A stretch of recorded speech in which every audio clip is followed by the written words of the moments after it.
can't deny it. Thing you know you can't ignore. I don't remember.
Ba ba ba ba ba.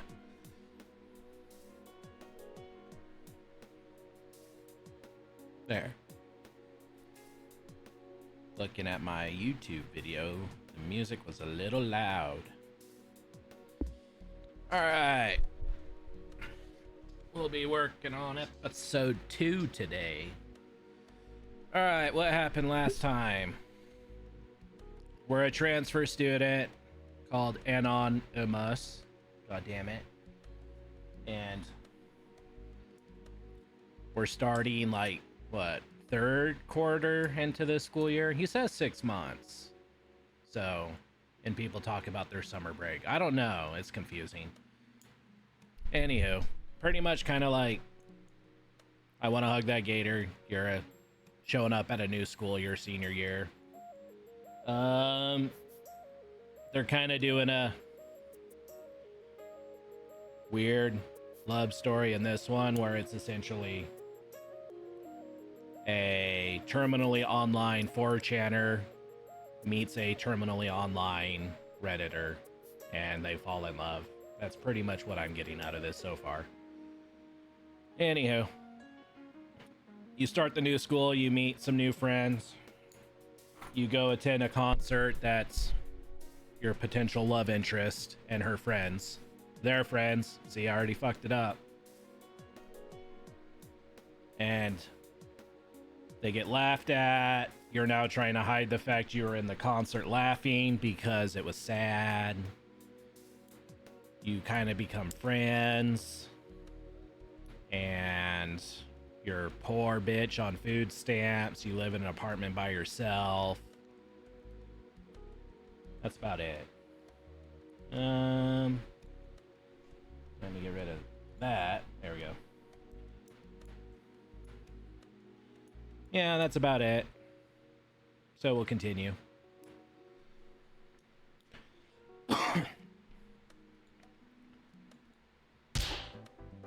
Oh, this stupid. Define a treble cleave. I don't know what a treble cleave is. I don't care about this shit. It won't ever be useful. Fuck this. Who can I cheat off of? I can lean back in my uncomfortable chair, hoping to pop my spine back in place. Wait, don't you share the class with Fang? Why not ask her? I'm sure she'd lend a hand. Crane my head, looking for Fang. She's at her own desk. She's filling out the assignment page easily, drumming her fingers on her desk, almost like she's drumming honestly. Ah, that's the other thing. Who the fuck made guitars? Fuck trying to memorize frets or whatever the fuck. Oh shit, she's looking at me now. She tilts her head, taps her sheet. Oh, I respond with an eye roll and a finger gun at my temple. My thumb hammer drops and I fake die on my seat. She shakes her head, returning to her assignment with a tiny smile gracing her beak. I look at the papers we need to finish. Fuck me, how the hell are we supposed to finish these by the end of class? It can't hurt to ask though, right?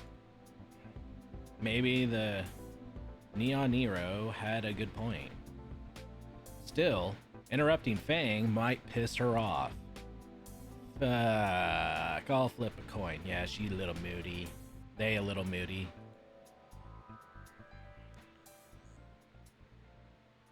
I want to ask for help. Boom. May as well get it over with. I slink out of my chair and go around to Fang's desk. She jumps in her chair. How'd you get... Don't scare me like that. Sorry. I look at her work and see she's only a quarter done. Fuck, I hope we have enough time. So, you seem capable of deciphering dead languages. What? Can you help me with this? Help you with the assignment? Yes, I don't get any of this. It's all moon runes to me.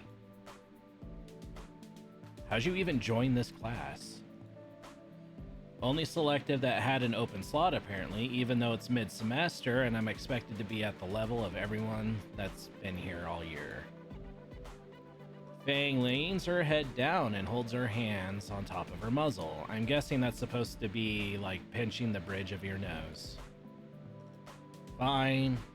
It's whatever. The teacher gives the green light. It'll be fine. Fang and I jump several inches. What are you doing here? What's with that costume? Reed is in an overly large inflatable T-Rex costume. Gotta get a signature for the absent note, man. Anyways, Mr. Jingo doesn't care about if you use, like, papers and stuff. He just wants the work done. I see. I don't know. I didn't know you were the school mascot.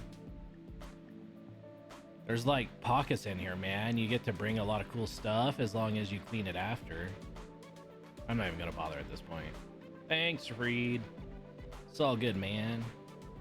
Reed gets up, goes to the teacher's desk in the corner of the room. I turn back to Fang expectantly. I'm not getting up. Get your crap and sit down already. Thanks. Jesus, you suck at this. No shit, I don't know what half this is. God, they tell you about treble notes in elementary as E, G, B, D, F for treble and G, B, D, F, A for bass. How the hell do you know any of this? And on then realize he is horrendously fucking stupid. I've been playing musicals since pre-K. Roll with it. So, does it take that long to learn that horrid thing? I point to the class's electric guitar. Nah, I started with piano. I didn't get my first guitar till freshman year.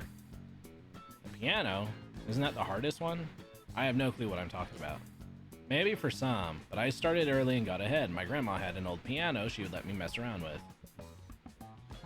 She would try to get me to play all kinds of songs, mostly church stuff, because she wanted me to be a little goody two-shoes like she was. It was fun. Then I started taking piano lessons privately because my mom saw that I was interested in it, and in middle school I joined band for a while. Only quit because of marching season. I was not wearing a dumb uniform. Fang gets a strange expression, a mix between blush and a scowl as she returns back to her snappy attitude. You done with that yet? It's taking you way too long, rather have you out of my way. Cute. I show her the half-finished worksheet. I still don't get this fucking part. It's literally 3 classifications. It's really easy. It doesn't list them. Did you even read the page? Fang then grabs the paper and points to the top right. In a small box, a list of 3 types: woodwind, brass, and percussion. Oh.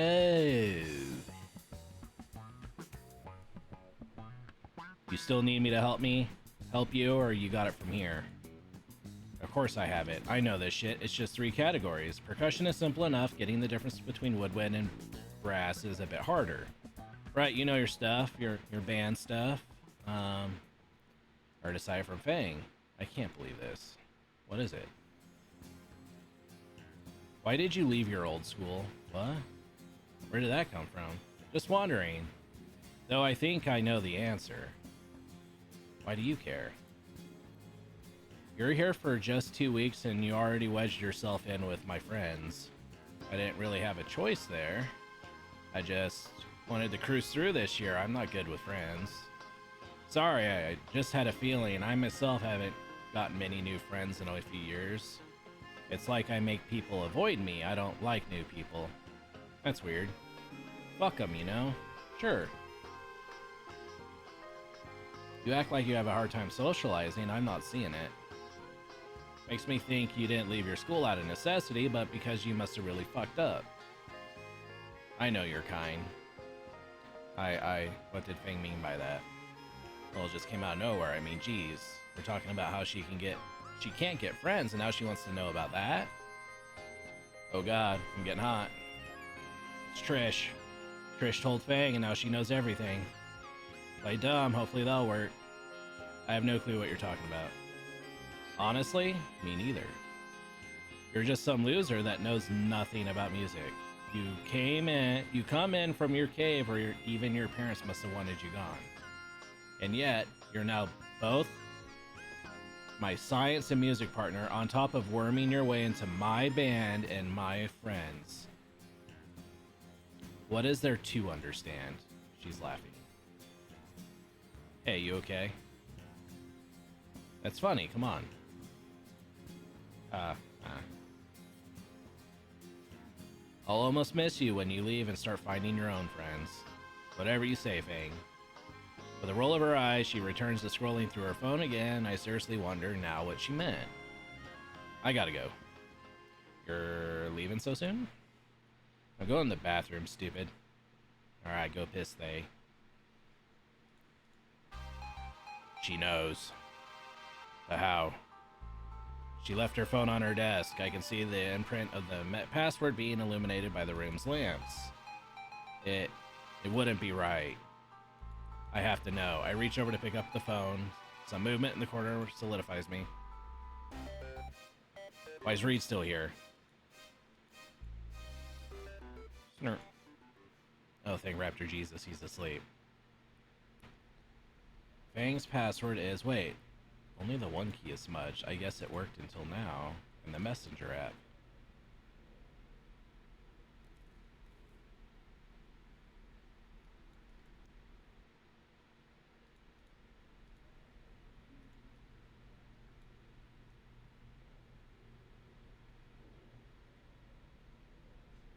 Alright, that's enough of that. I don't want to see it.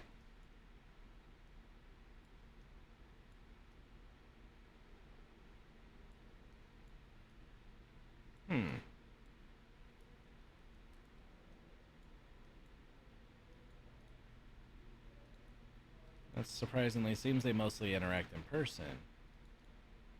I shouldn't have looked, all because of my paranoia. I just violated someone's privacy. Yeah, you fucked up. Shouldn't have done it. Trish's Fang's friend, not mine. God damn it, Anon, the fuck is wrong with you? I set the phone back where it was. I glanced back to Reed and I confirmed that he's still unconscious. What's another secret to keep? Each one just building on the last. Oi. I'm startled as Fang retakes her seat. Did you manage to do anything on the sheet? I simply shake my head as I move to show her my incomplete worksheet. She sighs frustratedly. Look, if I'm being a bother, it's simple, you dweeb. Fang began breaking down the questions, her tone less condescending than when we initially started. The way she explained it was infinitely better than how Mr. Jingo did at the start of class. Over time,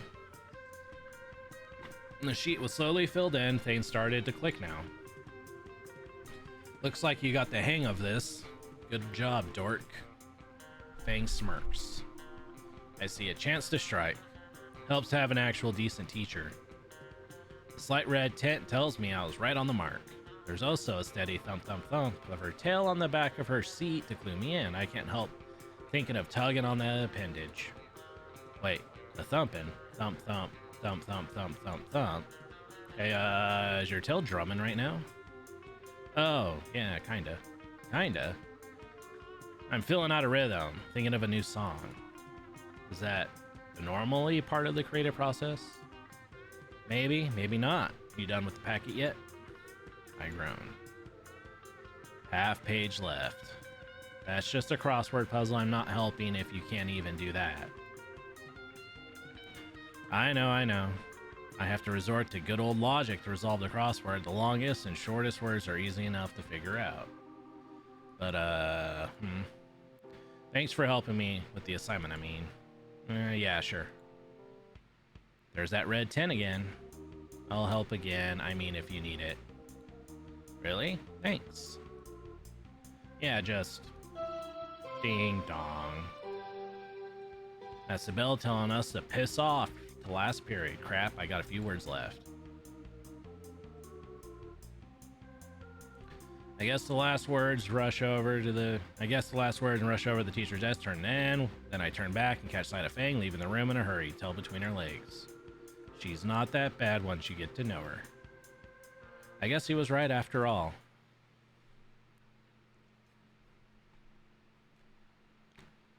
God, I feel like a jerk now.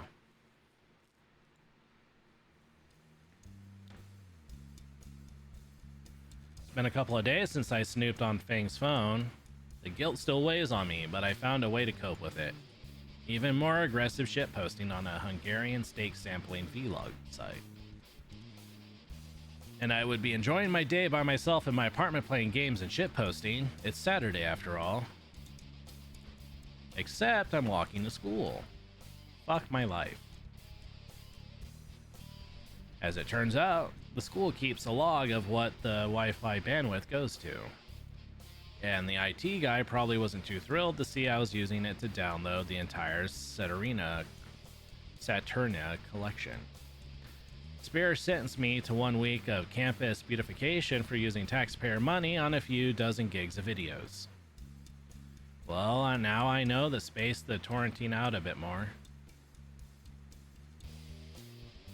As I get closer, the dreaded building, the more thought of ditching crosses my mind. But then the thought of Principal Spears pops up and violently pile drives me into a Prius. Weird thought, but enough to discourage me from ditching. So here I now am, walking to the side where the gardens are. I can see others are here as well, probably for detention as well. Wait a second, isn't that Fang?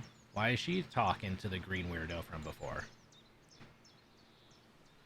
Oh shit, it's the tarot card nut job. Alright. Are they getting closer? No, I am. Why did I walk up to them? Seeing Fang only makes the guilt more intense. I cast my gaze aside instead. Most of the flower bulbs are still submerged for the winter, but a few are peeking out. I see you admiring our work. The gardening club takes much pride in our flowers. Not bad shit. For such a large girl, she's surprisingly stealthy. Good morning, Rosa. Ready for today? See, it is a beautiful day for gardening, isn't it? You want to be here? Rosa's the head of gardening club. Judging by Fang's tone, she's been through this kind of detention multiple times already. Oh, does he wish to join our club? Is that why he's here? Stella, we have a new member. Oh, wonderful. My eyes are drawn to the green stego, while I immediately recognize from the counter with the cards. Hey, you're that weird stego from the other day. Her smile falters ever so slightly. Did I get the wrong person? My name is Stella, and I'm not weird. Right, so what was the pocket raptor cards? Oh, I was just saying that was my tarot guidebook told me. The work of an astrologer is to show people what fate has in store for them. And that's what I do. I'm gonna move this here. And then this here. There we go, that's a little better. Astrologer? Really? But there will always be those who aren't able to accept what their fortune tells. That's retarded. A, that's retarded. 2, astrology is retarded. And thirdly, that sounds like something from a bad video game. No, the sulky stego is pulled into a hug by the happy Hispanic girl. There, Stella, you're still my friend no matter how much of the black arts you believe. You're one to talk about believing black arts, Rosa. You and your magic dino in the sky. Ah, Picha Pagana, you're lucky I don't. Get all your asses out front now. The caveman bellows. The caveman's bellow reverberates throughout the entire school, even though I'm pretty sure he wasn't using the PA system. Not wanting to piss him off even more, I follow the others to where Principal Spears has a few other students gathered in front of him. The only one I recognize is the guy Trish had in a headlock at one day. Didn't expect you, of all people, to get detention. It takes me a moment to realize Fang is talking to me. I used too much of the school's bandwidth. What? Spears caught you downloading porn in the library or something? No. Just torrenting like TV shows that I can't get on cable. She raises an eyebrow like she doesn't believe me but doesn't follow it up. She must never find out about Saturnine.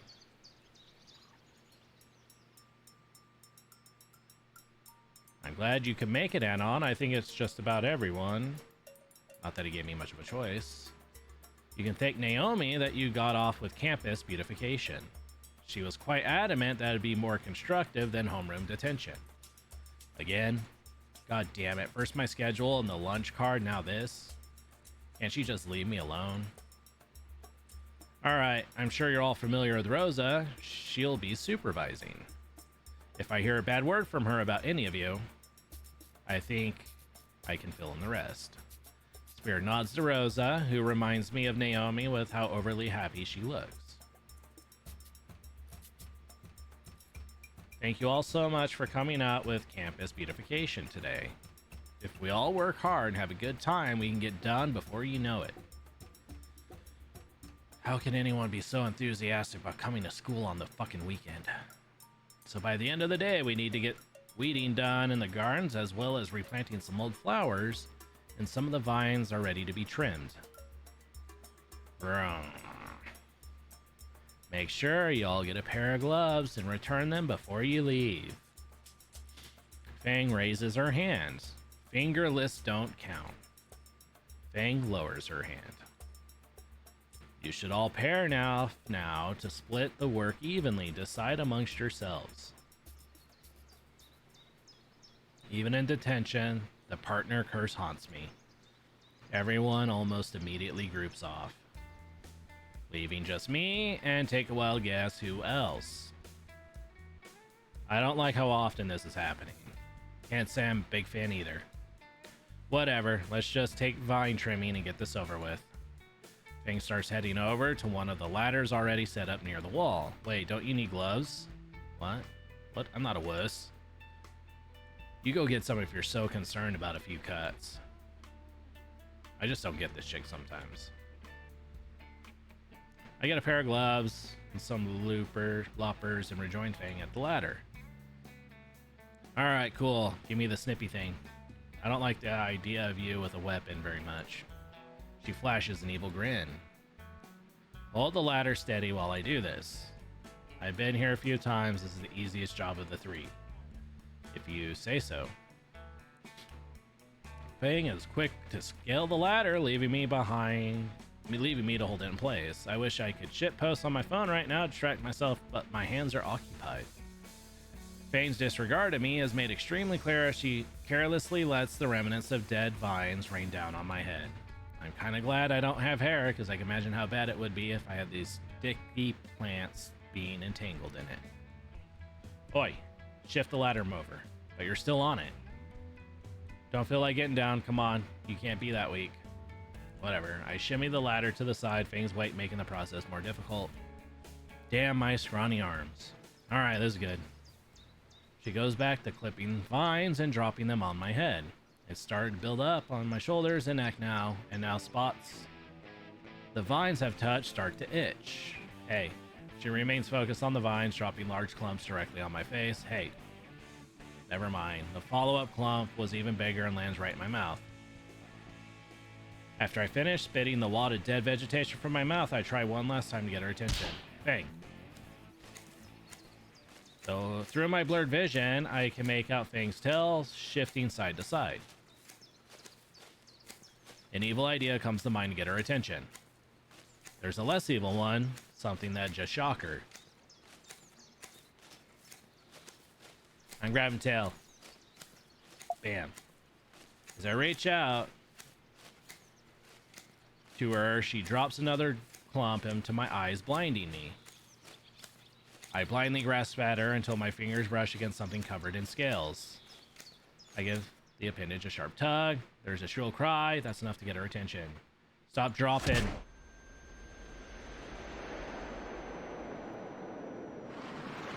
Suddenly stars explode in my sight-impaired eyes, and I fall backwards. There's a ringing in my ears, and I try to blink the vines and stars away. Never do that again. Do what? The fuck did I do? Fucking pervert. What the fuck did I do? When I can finally see again, Fang has her wings drawn together behind her and her hand clasps on something also behind her. I think I fell into the flower bed behind us. It's actually sort of soft. You pulled my tail. I thought that was your ankle. Why the fuck would you think my tail was my ankle? Because I couldn't see because you kept dropping fucking vines in my eyes. So you pulled my fucking tail, you perverted fuck? You weren't listening to me when I was trying to tell you to stop. We're both out of breath and staring daggers at each other.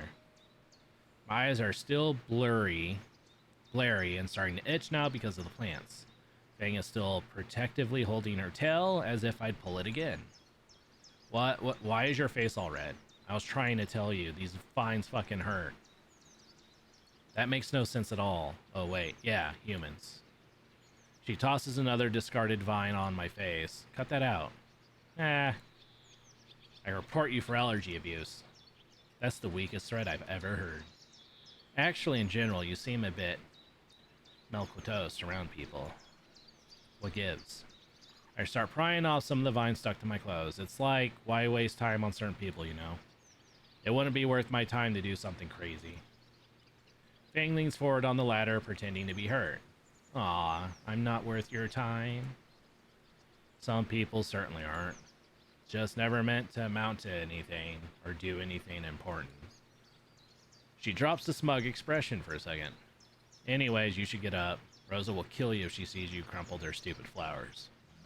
The yell echoes from somewhere across the school. He what? Shit, hurry up. Hang on. I try leaning up. The bush has entwined my clothes. I'm stuck. You actual... Rosa scrambles over and starts pulling at her hair when she sees me stuck in the bush. Where you are? Estupido. You class de retula y tica excusa de hombre eres. Wait. Your position. She points a burning finger up at Fang. Did you push him? Fang's skin goes a shade paler. No, I fell on my own. Sorry. Sorry, what kind of bendejo manages to fall into my middle-mist red camellias that hard on his own? I shrug apologetically. I just... you have any idea how long it takes for those to bloom? Name. What is your name? Anon? Anon. Why are you still in there? Get up, Nino. Get up. She grabs one of my hands and whoa. Trying to rip my arm off? She grabs a bicep proudly. I say all the time, outside work is good for your health. Think I'll stick to stealing the occasional protein bar from Nazer's stock. Wait. Anon, why is your face so red? The vines, I guess I have an allergy. No, you must stop working vines then. She points back up to Vane. I like how she rips out a fucking rosary. You, get down from there. You're both switching the weeds. Alright, whatever. Go now, and no more tripping. We go exchange our equipment for weeding trowels. Once we get directed to a place in the dirt to start, Fang and I diligently continue in silence for a bit. Why did you lie earlier? About how I kicked you. Spur of the moment, I guess. Seemed like the easiest way to get out of getting in more trouble. Sure. What do you mean, sure? Sure it was the easiest way to get out of trouble? Why did you really do it? What do you mean? You know, the reason, the real reason? Your recto ratio? Recta ratio? Fancy words out of you. I don't understand. You fucking moron, what's your motive? Why would you care? I had to think about it for a moment. Why did I do that? You said something before about some people won't ever amount to anything. Oh yeah, that was, what'd you mean by that? Why the fuck is she so curious? I don't know, you probably think I'm some creep for saying this. I already think you're a creep. Fair, but fuck you regardless. Her retort is a prominent flipping of the bird. I don't know, it's like the world is too full and there's only going to be more people as time goes on. eventually we'll run out of food and resources, but culture will be too far gone to really fix anything. Fane stops digging for a moment and gives me an attentive stare out of the corner of her eye. Midwits and morons have kids like crazy. The number of smart people in the world remains stagnant, or even goes down over time. Nobody is immune to propaganda, and useful people can be indoctrinated right into the crowds, you know? Told you it sounded weird. No, actually, that's actually exactly how I feel about some things. She what? Fang is acting strangely enthusiastic all of a sudden. Right? Like, in all of history, if you really look at it, the smart people have never even had to answer to the excess. Back in the day, innovation was propelled by smart people working with other smart people, trying all sorts of new things the masses would have hated. Like rock music, right? People hated that at first. When my band takes off, I'll get to rub it in everyone's faces. All those cock goblins. It's like everywhere you go, there's 100 dumb people for one smart person. What'd you call it before? Excess? Yeah, like Naomi. Right. Most people in the school, even.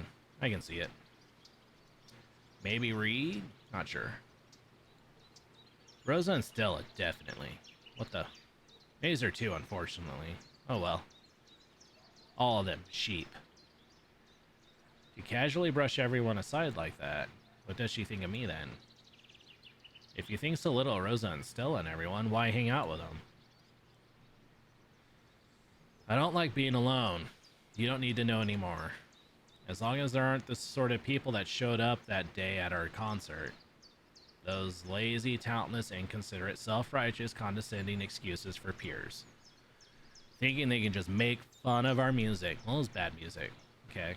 Yeah, those guys suck. Their insults weren't even that creative. Fang's arm jerks back violently, pulling a bundle of weeds and topsoil out onto my jacket. Hey. What's that supposed to mean? Her eyes scrutinize me thoroughly. But why? Oh shit. My foot tastes a bit salad-like today, damn gardening. Or just gossip I heard from classmates afterwards. We both know that's a lie. I feel anxious and Fang continues watching me. I watch it happen, as if slow motion as compassion draws down. Her voice is low, accusatory. You were at the show.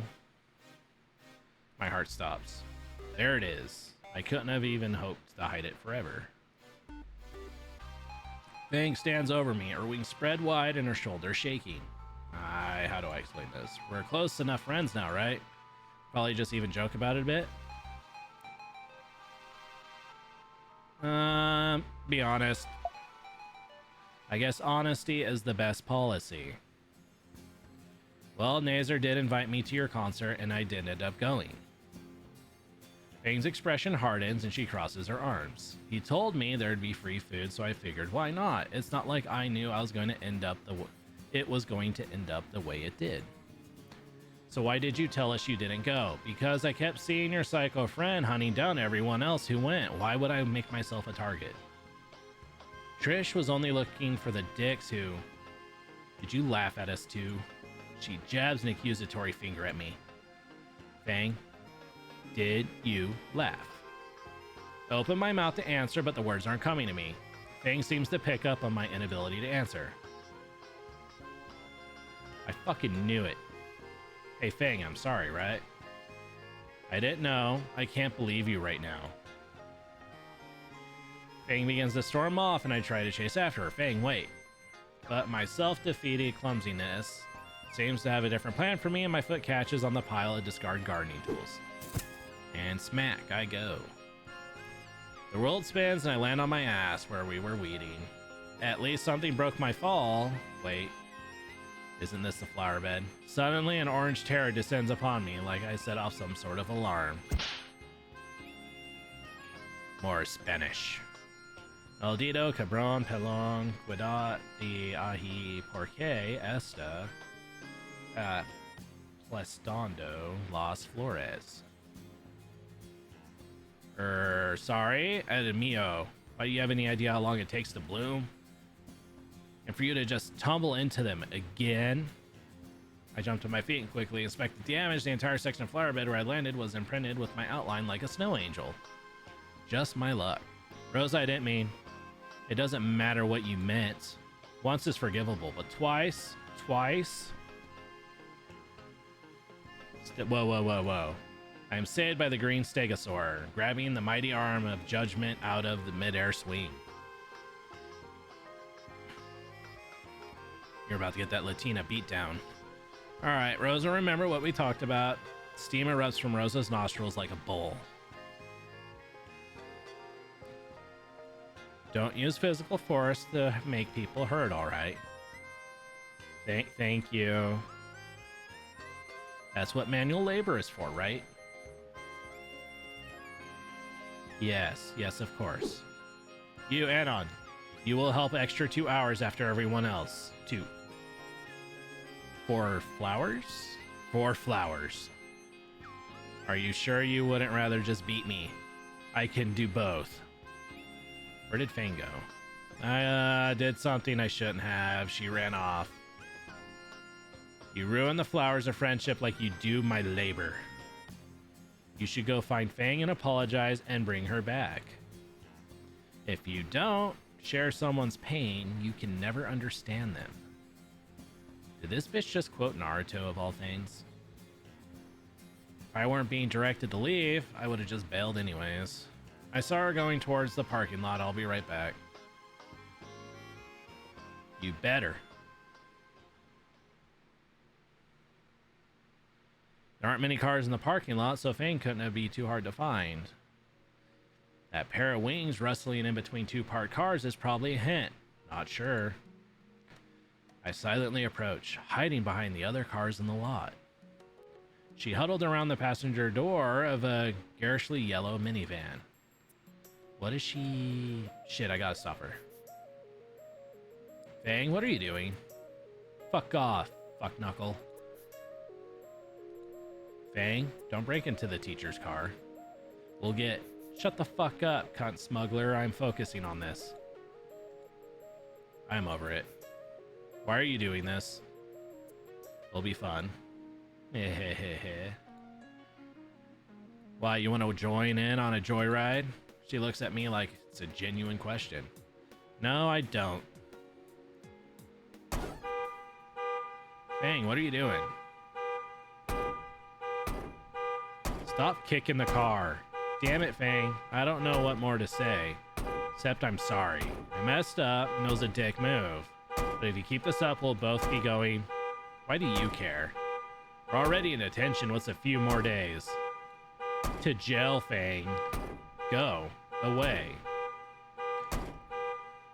You want me to get our parents involved? Fang stops kicking the glass, drained of energy and out of breath.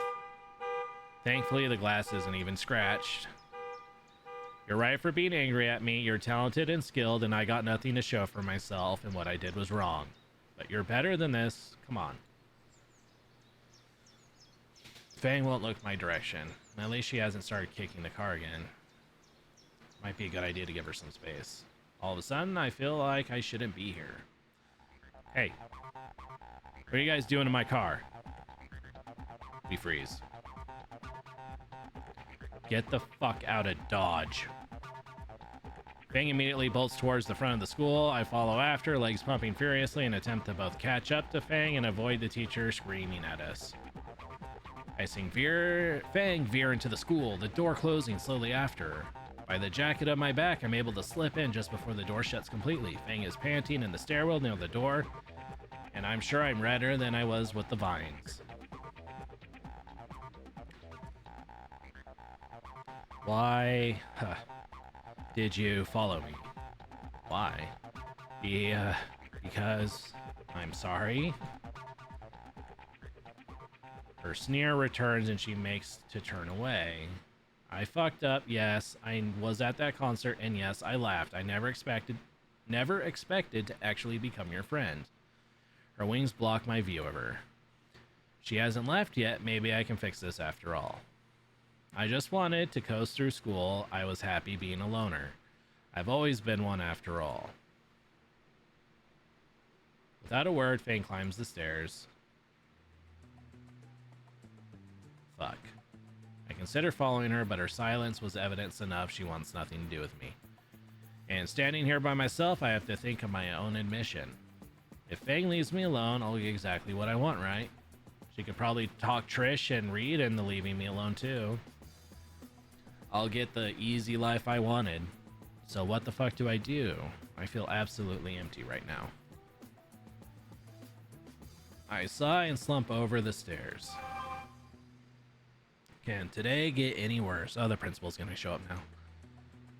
Oh, damn it. Karma would suggest yes.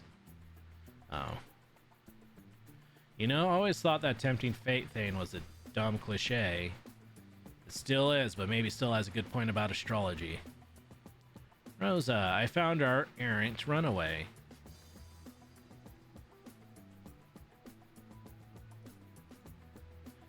I'ma block you, bot account.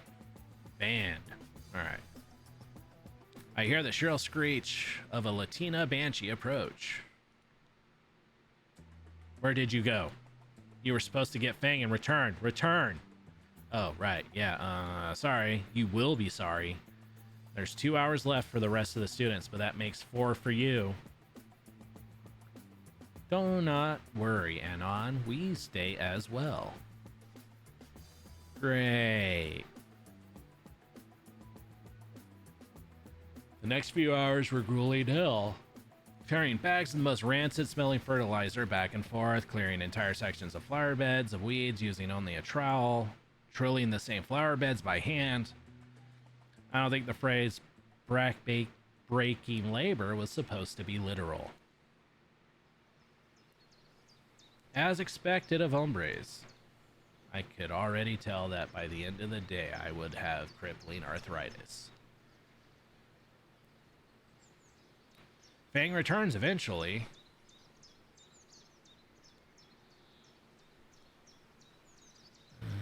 Hold on.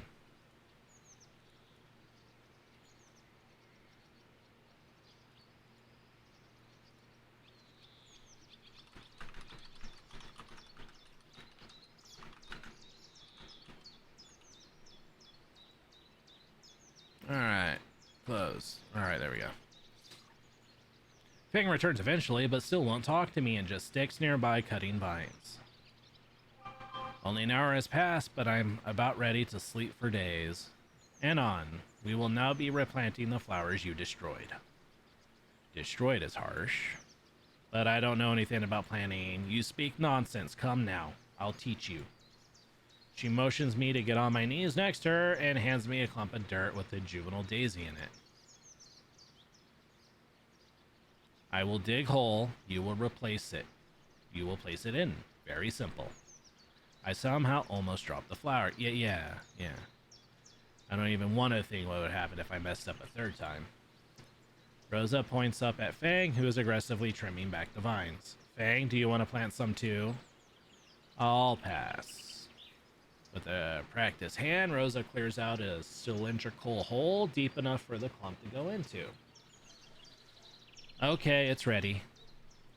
My arms are practically rubber from today's work and are faltering to the point pieces of dirt are being shaken off. A little bit from the hole, I have to catch the whole thing when it slips from my grip. Rosa puts her hand around mine to steady before I drop it in for real. Very easy, like this.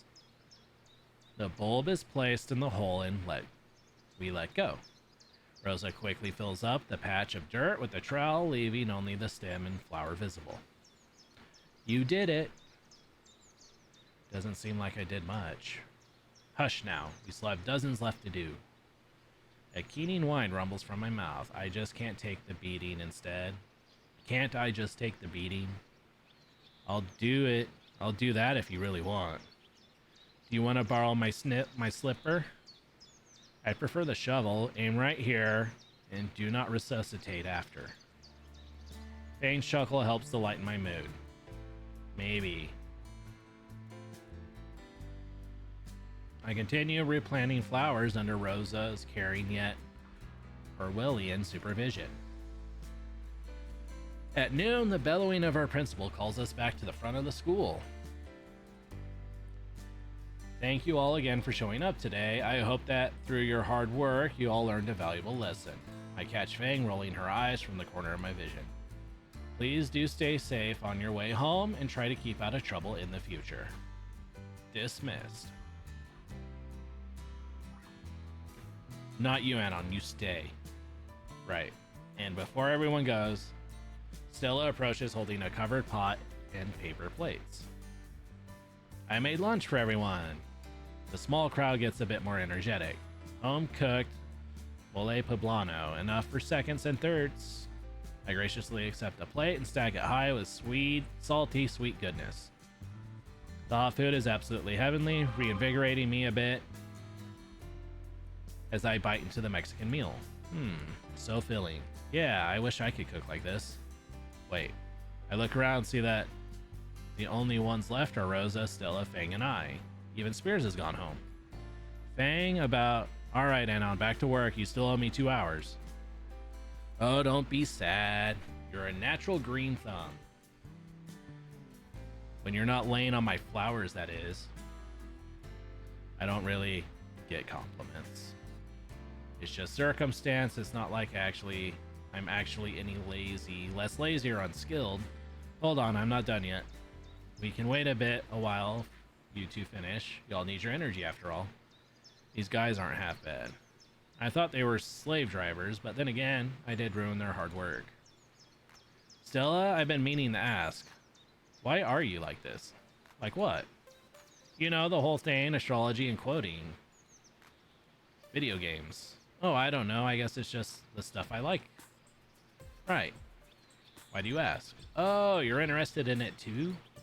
Or maybe some other time. The rest of lunch passes by without incident, and I'm left savoring Rosa's delicious cooking. Like they say, the first rule of Mexican food, the more it looks like raw sewage, the better it tastes. The next 2 hours of work fly by relatively quickly without Rosa and Stella breathing down my neck. Replant the rest of the flowers I had crushed, all done by me. Collect all of the discarded vines and clippings into compost bins, all done by me. Carry all the tools back to the maintenance shed. Take a guess who did it. Fang stuck around for some reason, even though I don't think she had any other work to do. But now my prison sentence is finally over and I can go. My feet hurt, my arms hurt, my back hurt. And Non, you did such a good job today. You should sign up for gardening club. Yeah, you could come help with all of our meetings. I just want to go home. That's all. Think about it. I walk away before either of them can push joining their club further. I'm too tired to argue. Fang seems to have disappeared. I guess she didn't want to stick around longer than she had to. As I pass by some of the gardens, I take a moment to admire my handiwork. As much as I didn't want to be here, I have to admit they look a lot cleaner than before. See? That's what doing actual hard work can do. Fang's sudden appearance behind me makes me flinch. I guess she stuck around after all. A wimp like you could use it too. So now Fang is suddenly talking to me again. Yeah, sure. Now all the important and beautiful plants can thrive without any of the useless weeds choking them up and holding them back. Alright, I almost forgot Fang thinks like me, people like me are barely worth the oxygen. Not that I really blame her after earlier. Yeah, we don't let the weeds like me get in your way. There we go. I worded good on that one. I sigh and turn away from Fang, beginning my very achy walk home. Time to go and sleep for 20 hours. And on wait, I stop in my tracks. Now what does she want? Look, I said, oh sorry, okay, I laughed at you guys and ruined your concert. I don't care if you never want to talk to me again, I just don't know what else for me to say. Anon, it's not the concert I'm upset about. What? It's not. I mean, maybe a little bit, but I'm mad because you kept it from me, okay? It's just, I haven't made many friends in, a while. I don't want to lose an actual friend over stupid bullshit. I just thought you would have trusted me enough to tell me the truth. Is this why you stuck around earlier? She hesitated before nodding like she needed to convince herself. Not that it matters, but I'm sorry too. You, for what? Kicking me in the face? I might have overreacted a bit earlier, but you deserve that. I'm sorry for calling you one of the weeds. You're not a weed, you're, I don't know, a mushroom or some shit. A mushroom? Not like a cool tree or cactus? Hell no, you're not that cool. Mushrooms can take all the bad shit and turn it into nutrients for all the good plants, you know? Plus you kinda look like one too. Fucking rude. That's like the nicest thing I've ever heard you say. Now you're pushing it. I let out a sigh of relief. Can't say that's how I expected this conversation to go. I guess we're both assholes then. Yeah. Friends? Friends. So, why do you know so much about mushrooms exactly? Reed? Payne gives me a sideways glance and smiles a bit. Spend enough time around Stella and Rosa and you pick up a few gardening facts. Yeah, first impressions aside, they're pretty alright, I guess. Stella's a bit weird and Rosa is a walk-in stereotype. A dork like you calling Stella weird. A dork like me has every right to call out Stella. Sure. Anyway, I'll be seeing you. Yeah, see you. Fang strolls away, humming some tune I've never heard. Left alone now, and just with my thoughts, I find myself feeling a great weight lifted from me. Friends, huh? Can't recall the last time I had a legitimate friend. Some people certainly aren't. Just never meant to amount to anything or do anything important. I just don't know anymore.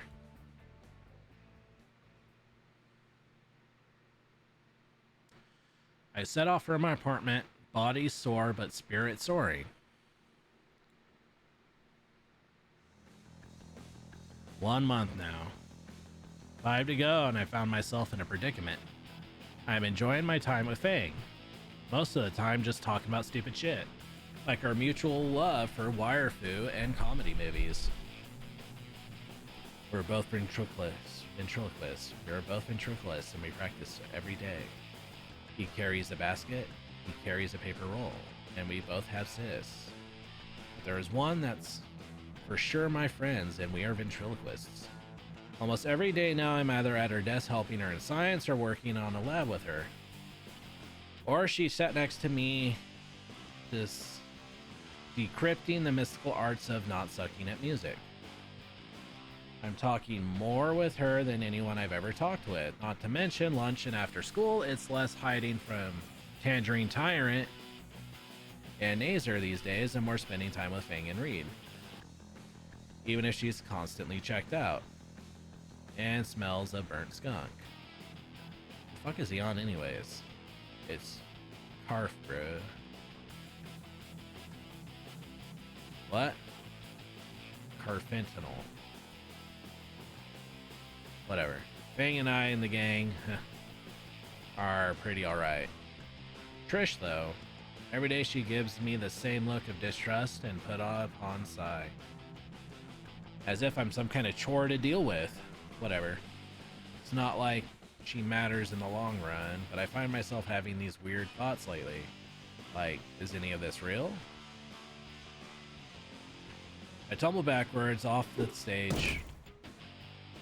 Whoa. Ow. Bro, that sucks. It's lunchtime now, I guess I dozed off. Too many late night study sessions. You like, need help? Just the projector read. Okay, almost done. I hobbled to my feet, feeling out the bruise blossoming on my shoulder. Ugh, stupid fucking stage. I consider jumping back up, but find the stairs more appealing. Going up the stairs, Trish suddenly grabs my shoulder, pinning it to the wall. She leans in close, looking me dead in the eyes. Can I help you? Don't play dumb. Something's up with Fang today. She gestures to where Fang is sitting. Fang's picking at her lunch with a fork, not eating a bite. Now that I think about it, she has been a bit distant today. They've been like this since band practice yesterday. Wait, what? Did you do something to them? Do something? What does she mean? She doesn't think that Fang and I... Oi. What? No, I don't think, at least. Why are you so concerned? Everyone has had a bad day every now and then, right? Fang and I have been friends for 10 years. Not once have I seen them this upset. You're the only new thing around here. It can't be anyone else. So what did you do? I swear I haven't done anything with Fang. Look, we've got music next. I'll ask her what's up. Trish glowers. We both glance at Fang and see her still sitting there with her untouched food. You'll talk to Fang. You'll probably make it worse. I should be the one to talk with him. So why haven't you? Trish's mouth shuts with a click. I stare her down. Her eyes harden and she finally speaks. Fine. You better not fuck up. She lets go of my shoulder, stuffing her hands in her jacket pockets with a huff. I finally return where I was sitting on stage and continue finishing my lunch. Right when I plant myself on the ground, Reed speaks up. And done. Done with the projector? That's right, man. Now we can watch movies, shows, pornos, all that. We're not watching porn in school. Oh, that attitude. Trish throws an orange slice at me. So what do you guys want to watch? I can't think of anything that would be appropriate around normal high schoolers. Trish raises her hand and jumps in place. How about the Count of Monte Cristo? Oh, I know that one. The actors in that one are pretty great. Oh yeah, I love the VA work. Trish and Reed stop and stare at me. Crap, was it something I said? What? Ding. Saved by the bell. I look at Fang and... Oh. When did she leave? Oh, Fang already left. I'll go catch up with her. Bye. I make record time out of the auditorium, leaving a still confused Trish and Reed. He thought they were talking about an anime, but it wasn't the anime, it was the movie. Fang isn't in the music class when I get there. I tap out a quick message to her phone. I take a spot next to her seat and wait. Maybe she just needed to use the bathroom. It's been about 20 minutes. Starting to get worried. Something's up with Fang today. I look at my phone, the message I sent her way just before class started. Hey, want to talk? Still unseen. You better not fuck up. God damn it. Mr. Jingo, I need to use the bathroom. One guitar-shaped bathroom pass later, I'm scrabbling through the halls. If I were a non-binary teenage pterodon having a crisis, where would I hide? Someplace only Fang would go. The family bathrooms. There are only 2 in the building. I sprint to the first, closer to the back of the school, and nestled away in the special needs area. My knuckles rap against the door, locked and preoccupied. Fang? You missing class? Seriously, I need your help with this. The one you seek is elsewhere. Who the fuck? Wait. You're that weird Stego chick, Stella? That's very rude, and I'm not weird. Whatever, you know where Fang is. Not here. Can you please leave? I have a nervous bladder. I turn away from the door and sprint to the other side of the school where the other bathroom is. It's while I'm moving briskly through the empty corridors of the school with untuned guitar in hand that I find the divine providence. Or rather, the feathers floating by the window provide me the clue I need. I look out the window, and while I can't look up to see for sure, the shadow that she is casting to the ground below is enough verification. My feet climb the steps easily, but my mind is ill at ease. The hell was wrong with me right now? Why do I feel anxious? What did you do? What if I did something? Fang and I have been friends for 10 years now. I've known her for barely a month, and why is it my problem to fix?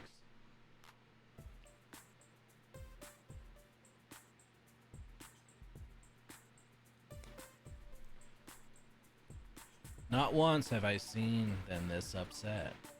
I cannot stop gnawing the feeling in my chest. I'm at the door of the roof now. It's shut by the handle. I notice a piece of cardboard tucked between the door frame, keeping the latch open. Good job, dork. Fang smirks a bit. Damn it all. Fang's problems first, and then I can figure out my chest. Oh no, this cliche. It's like in the anime. I open the door and immediately blinded by the sun.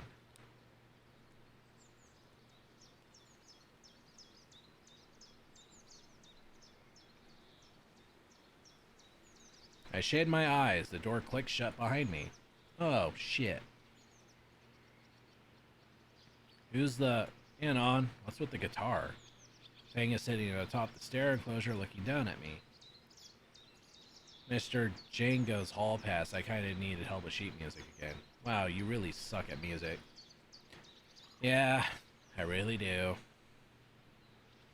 I find the ladder easily enough and climb on top of the tiny hut. Around Fang are scattered feathers. You alright? The feather... pruning. What? Fang sighs. She holds one of her wings and gently brushes her fingers through the feathers. I am preening my wings. She winces. A feather drifts to the floor. That looks painful. A little.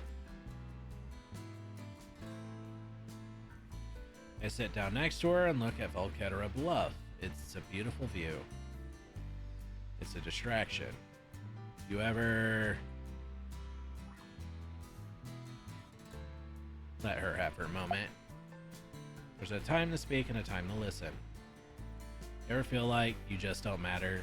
Fang stares at the vista of Volcatera, but her eyes are vacant. I feel like no matter what I do, I'll never be able to make something. I try and try, but nobody likes the ways I express myself. She growls. Not once, after all the work I put into the room drama, has anyone ever told me it was good. Her eyes wetten, her voice roughens, her shoulders quake. Nobody's ever said good job, Fang. Can I get a copy of the last song? I've been playing music since I was basically in diapers, and all I have to show for it is a shit reputation.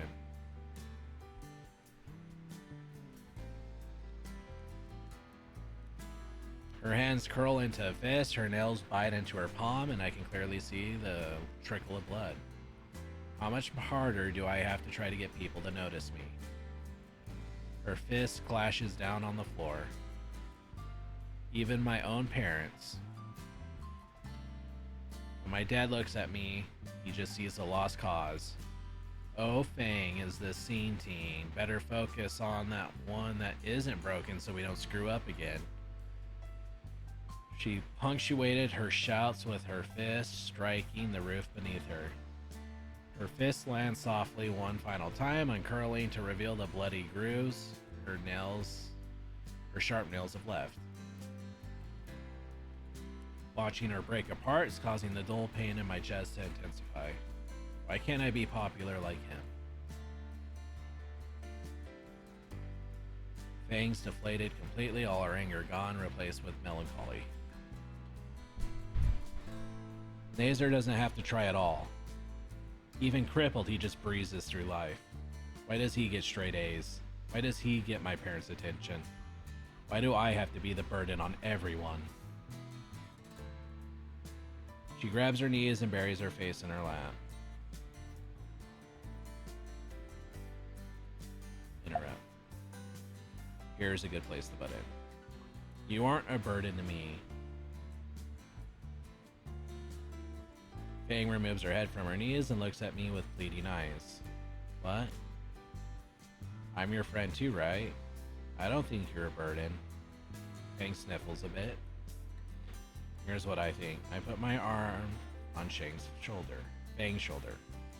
You're in a pretty bad spot right now. Self-improvement is hard, but there's nothing to be gained without sacrifice, right?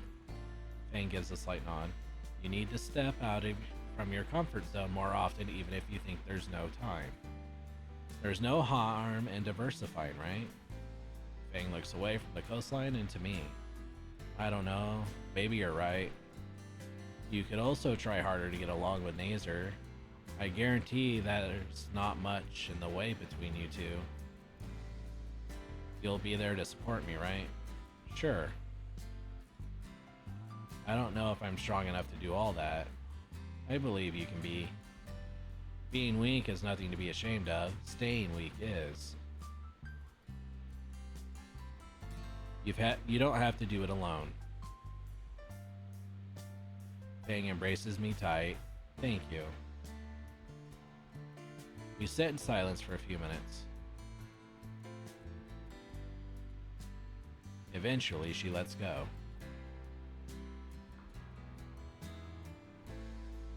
Fang's breathing is evening out and she looks far more composed. Hey, can I see that? She points at my oversized hall pass.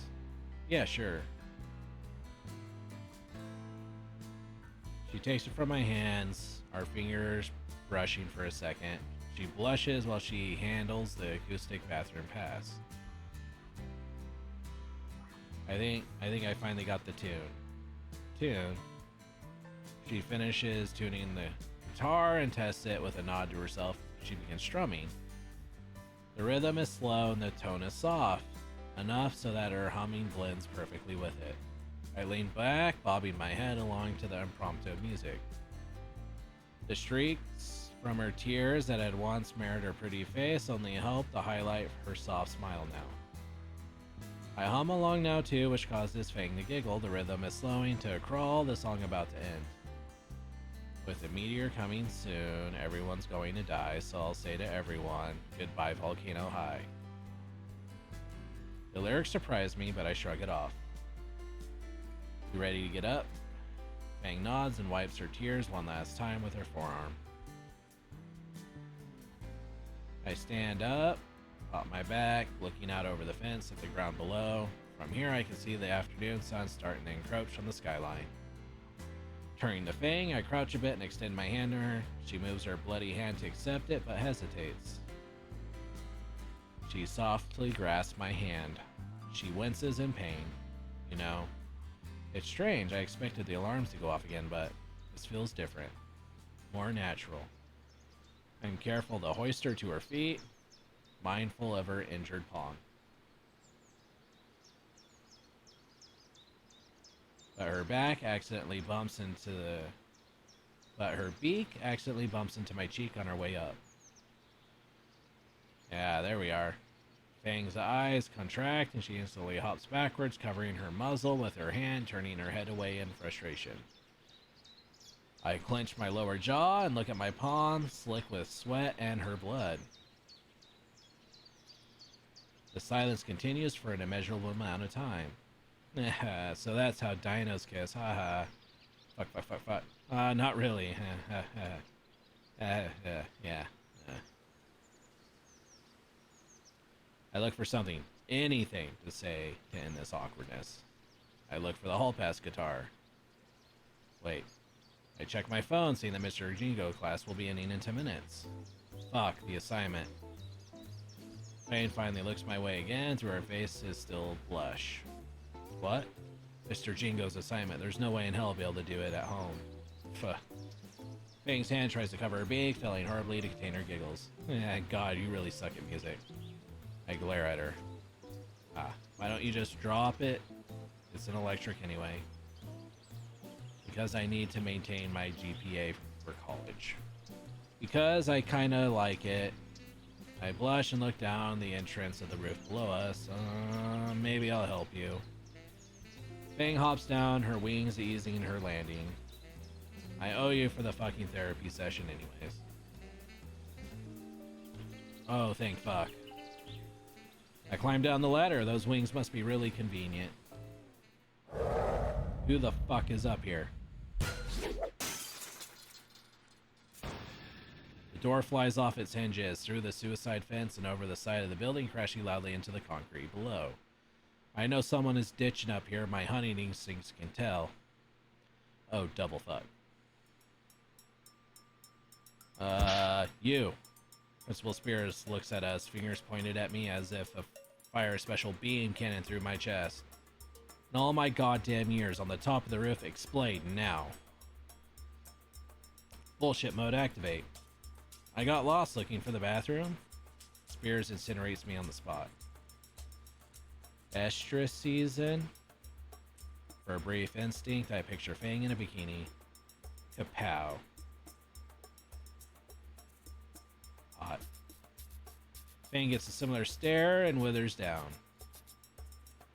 I'm not stupid. Tarot Estrus season isn't for another few months. Empty your pockets now. I reduced myself to hover flags and all I had my phone, a ratty wallet held together with hot glue and duct tape. Fang does the same, dropping her own phone, a spare guitar pick, and an unopened pack of cigarettes. Spear looks at Fang dead in the eyes, rips the pack open, and stuffs every cigarette in his mouth at once. To our mortified stares, he chews them until they're all brown gloved and spits it over the fence, landing on a rather oriental-looking car. Anon, go to class now. Fang to the nurses.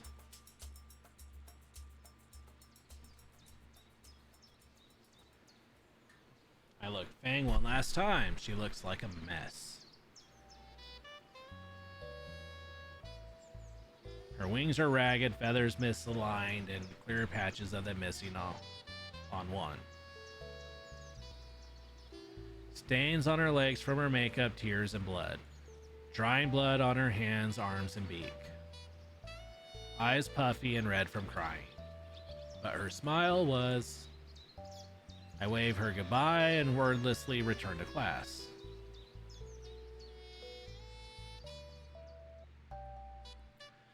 I only have a few minutes, but I can't focus on the assignment. I'll have to take it home as homework.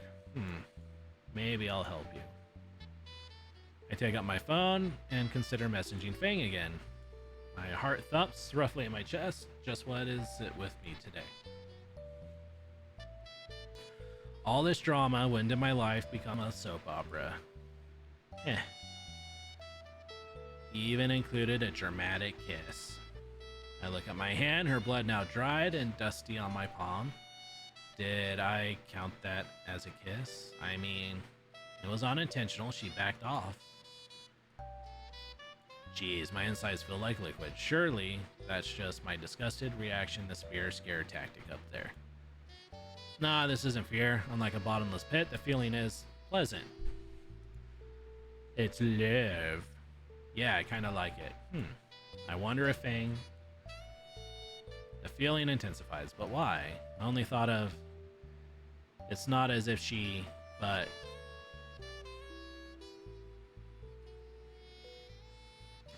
Do I like Fang? Fuck.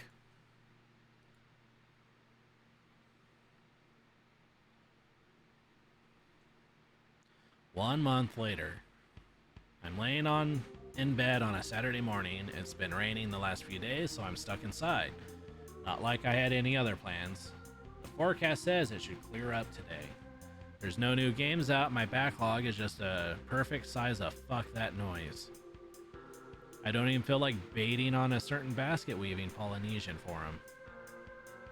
The light of my phone is the only thing illuminating my hovel of a home. I scroll through the camera, roll out of boredom. At least that's what I tell myself. Interspersed through various memes and screenshots of homework assignments are pictures of Fang. Fang has been sending. Over the last month, I've included more in Fang's circle of friends. Never imagined I'd have so many actual pictures on it. Each of them brings a vivid memory to mind, usually an embarrassing one. But there's some other ones, like of me with the rest of the band just enjoying the atmosphere. My per usual through old pictures, is interrupted with a text. Fang, looking for a new band venue. Don't feel like going alone. Do you want to come with? Alone? Oh, shut up, alarms. Why alone? Trish has a horn appointment and Rita is... Fang is typing. Preoccupied. Dude, like, back to the story. Alright. Where are we dropping? Just show up at my place in like an hour. Need to go now. Okay. This is fine. I'm just helping a friend of mine find some place for a band to play. A friend I have feelings for. And we're alone.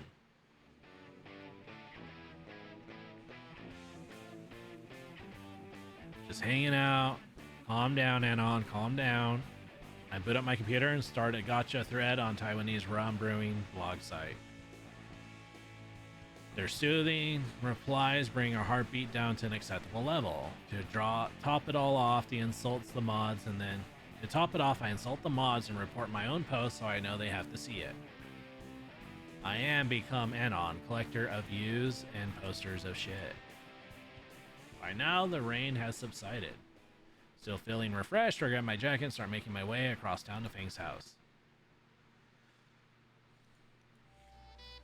Passing through the snobby part of town to catch a bus, my thoughts began intruding on me. Imagine what's to come pass before my eyes unwarranted. Looking for restaurants because they'd be a good venue, of course. Walking through the mall, that'd be a good spot. The day turns to night and the temperature drops. I offer Fang my coat and, god damn it, no, this isn't a... Oh shit, I stop. I scurry off the bus right as the doors are closing, and I don't forget to thank the driver. The bus stop is luckily only a block away from Fang's neighborhood. There's a few stores open. The street vendor is gleefully setting up shop for the first time in a few days. She calls out to me as I pass. Some storm, eh? Yeah, it was. People don't usually take the bus here these days. Where are you headed? Just over to the suburbs over there. High schooler taking the bus to the suburbs on a Saturday. You're gonna see a girl, ain't ya? I am, but it isn't like that, you know? Come on, you can't fool me. At any rate, why not pick a few dogs to impress her? We got ice cream too. She's an herbie. Maybe later. I'll keep it in mind.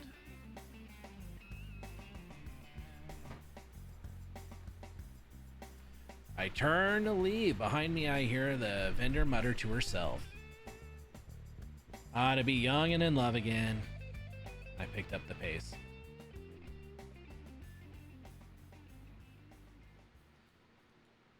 The difference between Fang's neighborhood and my apartment complex is night and day. The smell of burnt tires doesn't hang in the air. Instead, it's a mix of cedar and wet pavement. The knife in my pocket feels excessive as an officer's car passes by. I suppose to someone who's lived here it would seem normal, but to someone from bumfuck nowhere, the suburb felt decadent. Fang's home is easy enough to find thanks to Google Maps images. It's nice, very nice actually, 2 stories tall with an expensive, if kinda scraped up sports car in the driveway. I approach the home, careful to hop up the spread stones that make up the walkway in fear of trampling the well-manicured yard. At last, at my destination. Fuck. I stand frozen on the white porch now with the front door before me like the ramparts of a castle. Am I supposed to knock or text that I'm here? Crap, I've never done anything like this before. Go with a friend to find a venue for a band, that is. Knock. Before my knuckles reach the door, it swings open. What is this killing intent? You Anon? Shit, alarm, shit. Shut the fuck up right now, please, I need to think. Yeah, I'm in pleased to meet you, executioner. My pants feel heavy and sodden. Honey, who is it? Oh, you must be Anon. Come in, come in. The petite tarot matriarch drags me into her abode. I could see the patriarch's jaw clench as Fang's mother pushed me into the comfiest couch to ever exist. Oh, you must forgive my little Lucy. She's still getting ready for your date. Oh god, I can feel the iron sights on my back. While she spoke a mile a minute, I managed to catch some of the words. I ignored the latter because this isn't a day, isn't that? But, oh, it's, no trouble, ma'am. But, I thought her name was Fang. She titters, holding a hand over her sly smile. Oh, that? My little tooth fairy loves to reinvent herself. Her eyes gloss over as she pulled up into her old memories. One moment she was the prettiest princess pirate, now she's some sort of rock and roll maestro. The imagination she has. What's up, buddy? I look across the coffee table to see Nazer reclined in an equally plushy couch. You good? I breathe deeply, collecting my scrambled thoughts into a semi-coherent state. I'm good. So, nice place. I look at the walls of the room, what little white I could see that wasn't covered in a myriad of family photos. Huh, she really was a princess pirate at some point.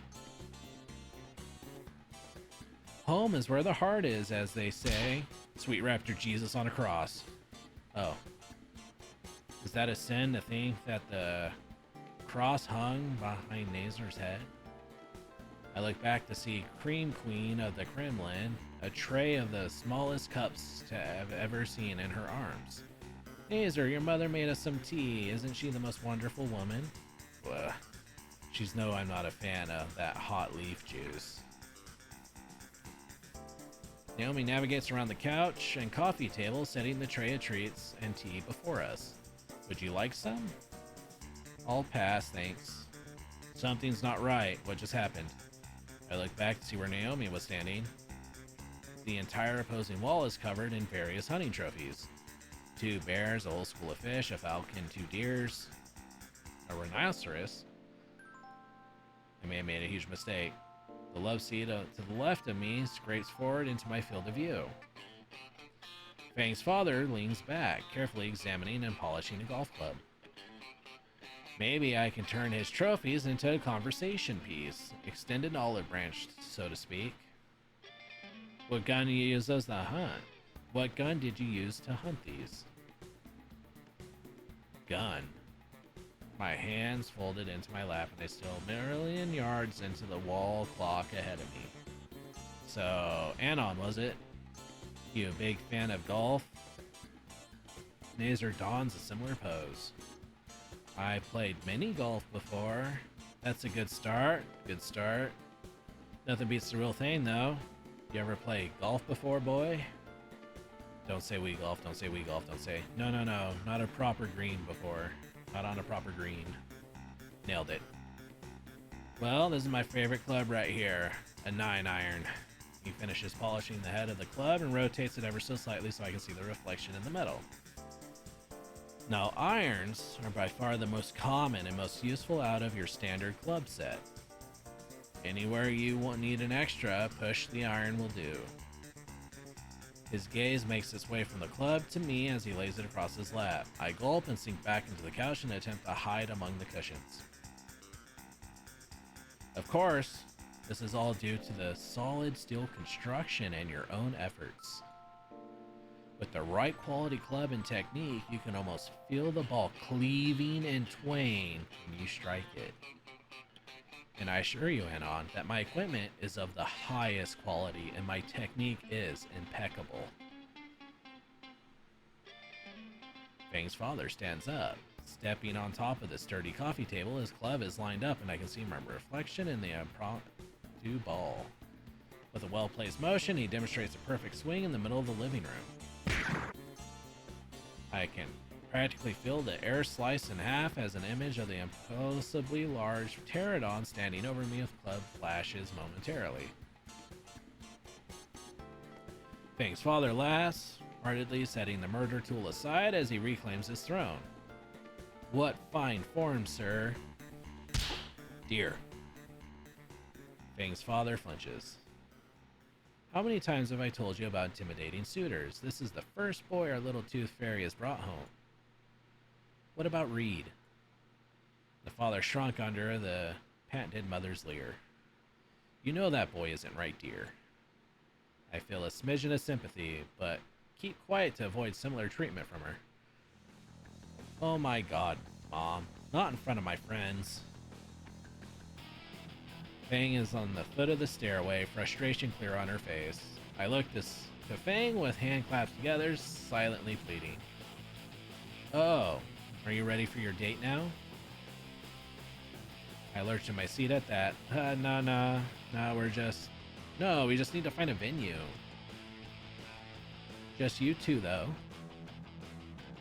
Oh god, no. Please, Raptor Jesus, I promise I'll sacrifice a goat if you end this. Why don't we have a double date then? God, why have you abandoned me? Buddha, be a bro, please. I agree. Nazer and Naomi can accompany you. I'm going to personally commit mass deicide. I agree. He looks me dead in the eyes.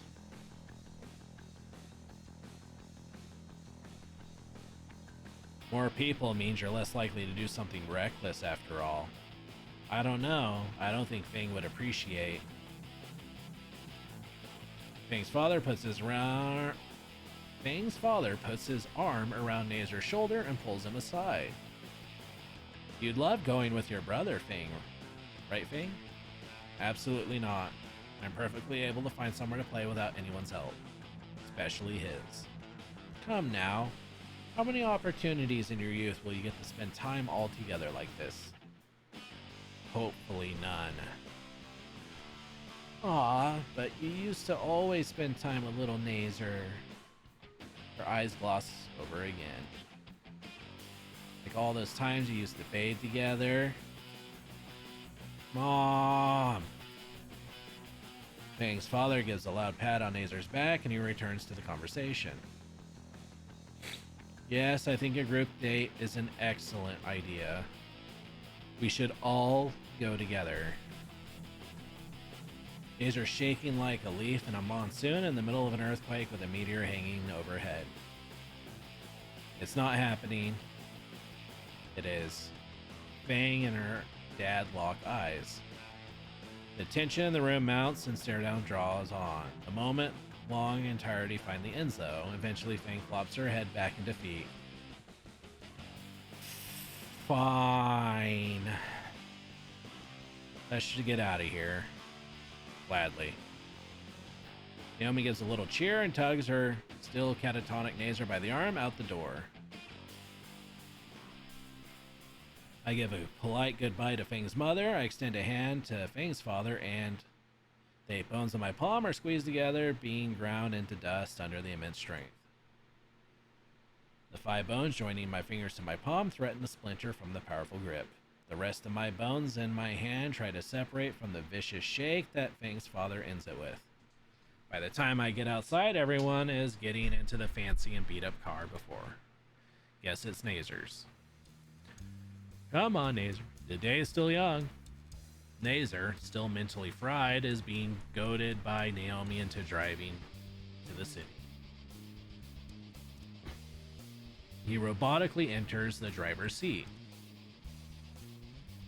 Naomi ecstatically shoots into the shotgun seat. Fang and I take the back seats. Now that we're getting the shit show on the road, I should probably clarify with Fang about precisely what sort of venue she wants. The split second I move my hand towards Fang to ask, Nazer chucks his jacket between us with lightning speed. Whoops, look out back there. The look of pants-shitting fear on his face betrays his jovial tone. Poor guy. Anyways, Fang, she looks over. What sort of place are we supposed to look for? Fang looks away for a minute with a finger under the end of her beak. Is that supposed to be a thinking pose? Some place with wide open space. Where people can stand or sit. Preferably with a mosh pit. Oh, I know lots of places like that. Where? We're at the Gold Fern Galleria in the downtown shopping district. No. Why ever not? I'm not going to play around the ritzy area. There's more stuck-up assholes there than at school.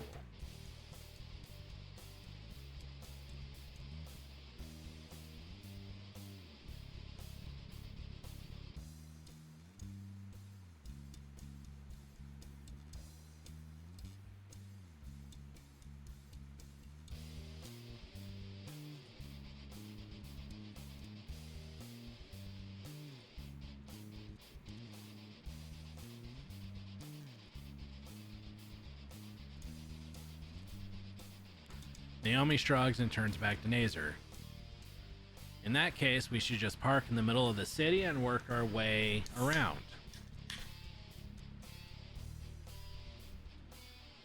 Sure, that's fine. What do you think, Anon? I look at Fang. She's preoccupied with watching the buildings fly past us. I shrug. All right, then, the city we go.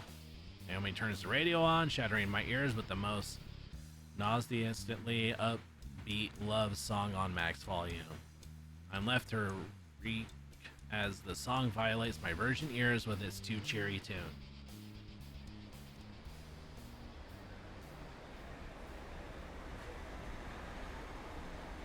In the city proper, I now find myself with a new dilemma. The group slowly makes its way down the sidewalk. Nazer walks ahead and continues to look back at me, his expression anxious and worried.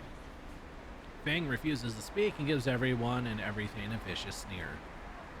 And Naomi just won't shut the fuck up. Oh, how about here?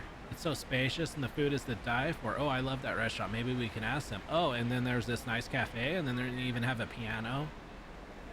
God, this marmalade monster needs to die. Oh my gosh, it's perfect.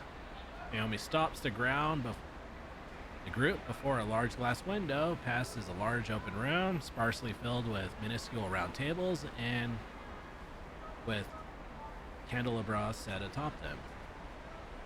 Isn't this a bit too ostentatious? Gaudy. No way. It's wide open. The tables can be rearranged to provide ample room for your audience. Fang looks unimpressed. Come on, let's go ask. The Sarolophus wraps her arms around Nazer and bodily drags him to the entrance. Fuck me. Shut the fuck up, Rain. $10 we get kicked out. No deal. You're stating an inevitability, not a possibility.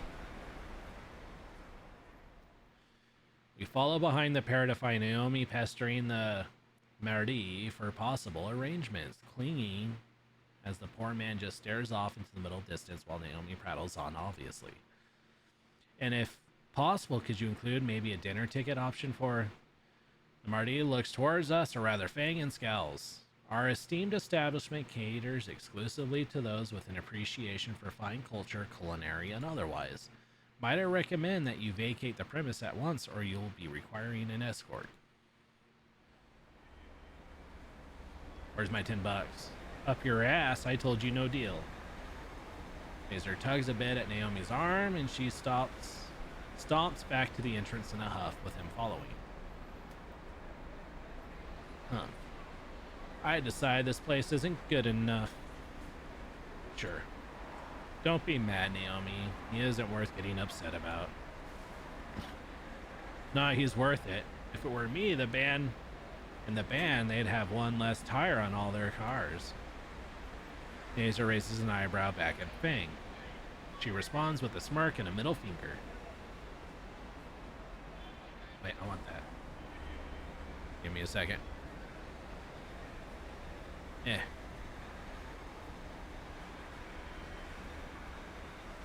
And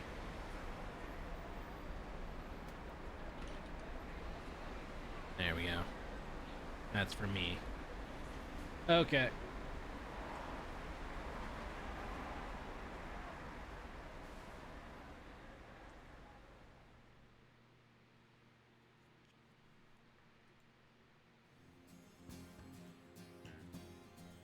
We've been searching for a place for at least 2 hours now.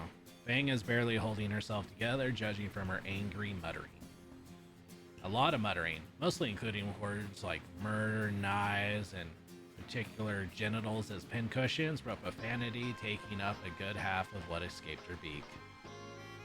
I could see a blood vessel throbbing on her temple. This didn't look good. I positioned myself slightly behind Fang, putting her between me and Naomi. Hey Naomi, I got an idea. Naomi spins on her heel towards the sound of my voice, and a giant grin on her stupid snout stiffens as she sees Fang looming aneurysm. Maybe we should take a little break. Luckily, there's a small park nearby. The four of us grab some drinks from a vending machine. Fang and I grab a knockoff brand of soda, Naomi a bottle of water, and Nazer bought a sports drink. We're lucky to find an unoccupied picnic table with some shade because the afternoon sun has turned the cool day into a sweltering one. Thank you, coastal weather. We sit near silence aside from Nazer's audible chugging of the sports drink. He crushes the bottle in one hand and tosses it in the trash. Then looks to us with the smuggest grin I've ever been seen on a bait show off. Yes. Great shot. Of course it was, babe. Fang mock retches into the grass. At any rate, I need to drain the snake. What? Nazer turns and gives a brief wave back to us and makes his way to the public restroom.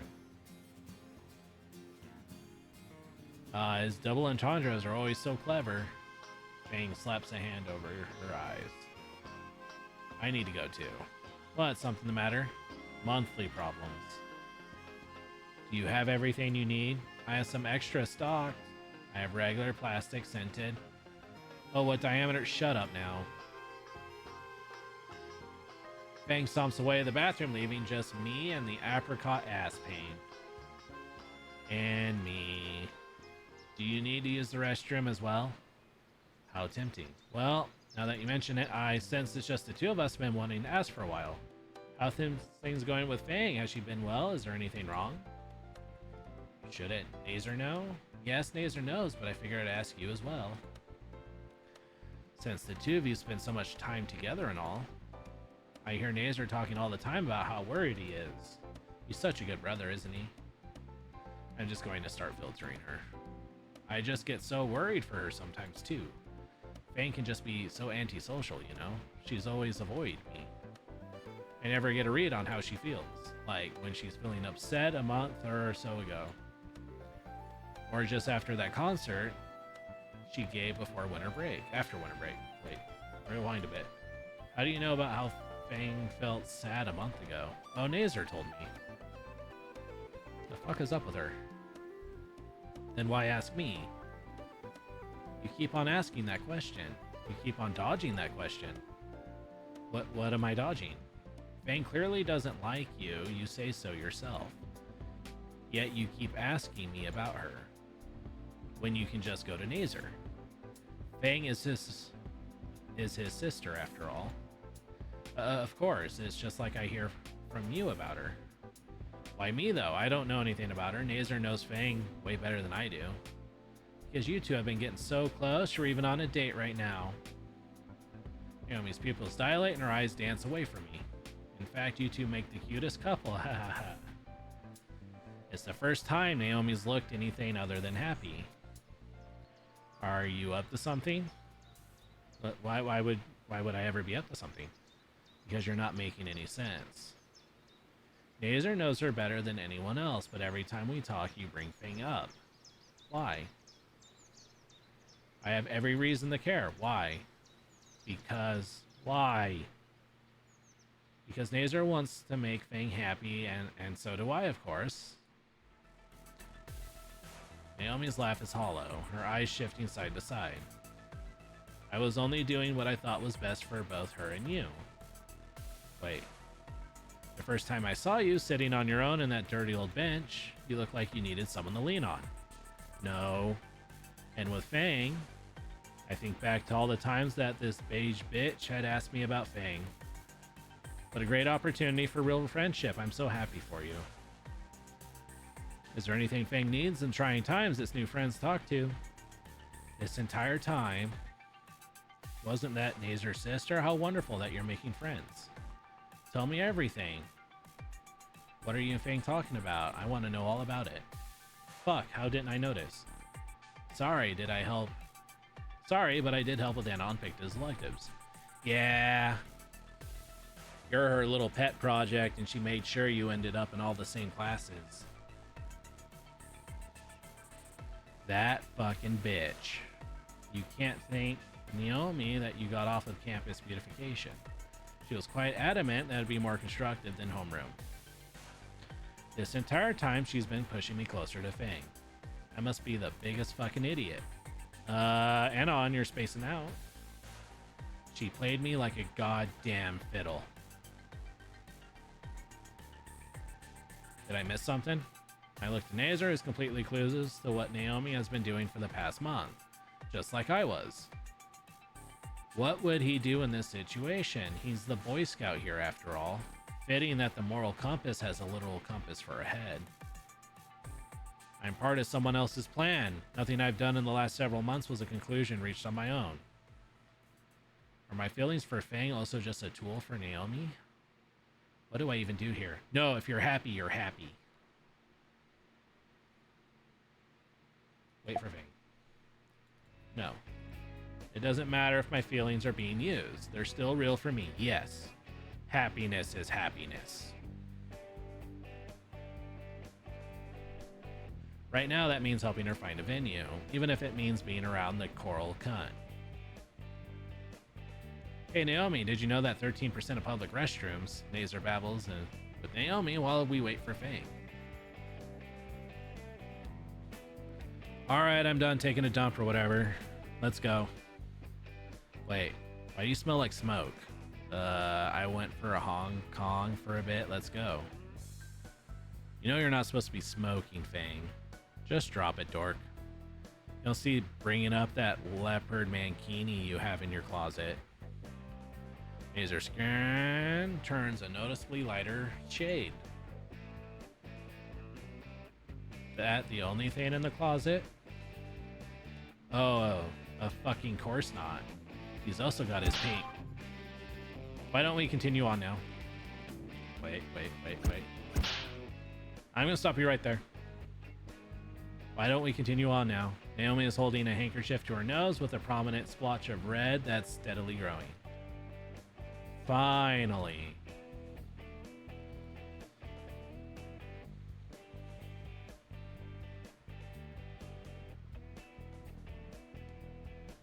Not even 10 minutes later, and we're back where we started.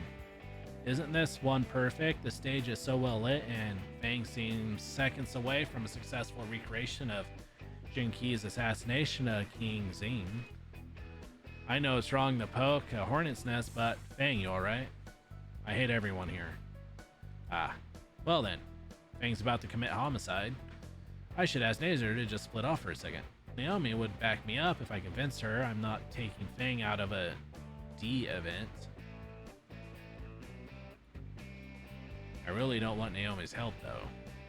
I could get Fang to ask Nazar to break off, but she's on the verge of fratricide too right now. Hey Anon, you alright? You've got this intense look on you. Oh, sorry. Just trying to think of good places. Guess it's now or never. I'm gonna ask Nazar. Actually, Nazar. Nazar slows his gait, so he's walking next to me. Something on your mind? I lean in, start whispering. Yeah, it'd be a good idea to split into groups. Yeah, you're funny. Nazar's brow grows slick with sweat. Christ, what did his dad tell him?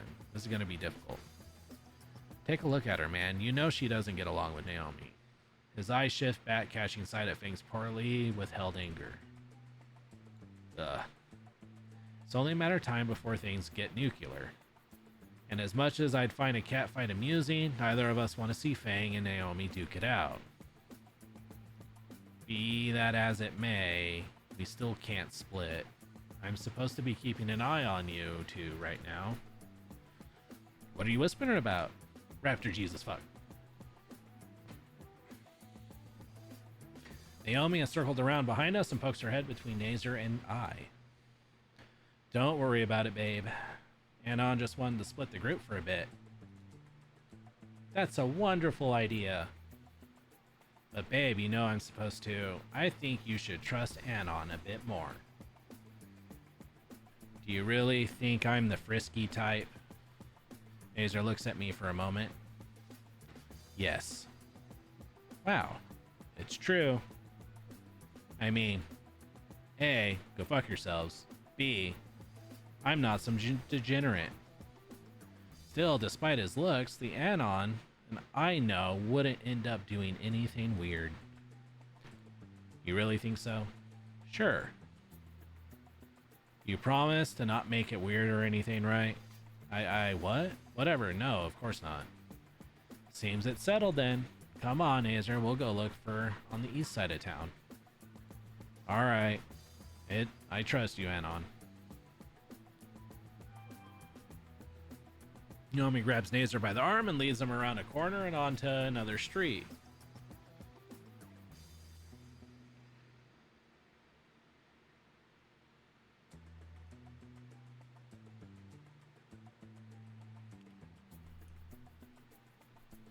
Nazer gives me one last worried look before he's out of sight.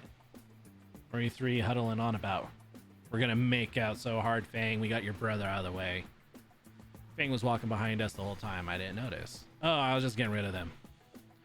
Oh man, you're a lifesaver. Seems like it was either this or someone ends up with a black eye. You think I'd stop at a black eye? Now it's just the two of us, alone.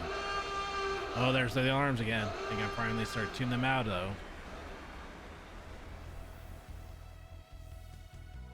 Fang reaches into her pocket and withdraws a crumpled pack of cigarettes. Got a spare? She shrugs half-heartedly, holding out the pack to me. There's one left. I hesitate. Fang tilts her head. Before she can pull her head back, I accept the last smoke. I bring the butt to my lips, filling the pod within the filter. Figures you smoked menthols. Oh, shut up. And you better share. I don't think I'll be getting a fresh pack anytime soon. She hands me her lighter. It's a little cheap pink Bic. There we go. It's quick and easy. No wind to worry about as my thumb rolls over the top and the tiny ember of the flame lights the cigarette. I pop the pod with my incisor and slowly in. Alright, you're just smoking out. Fucking, I don't want to read that.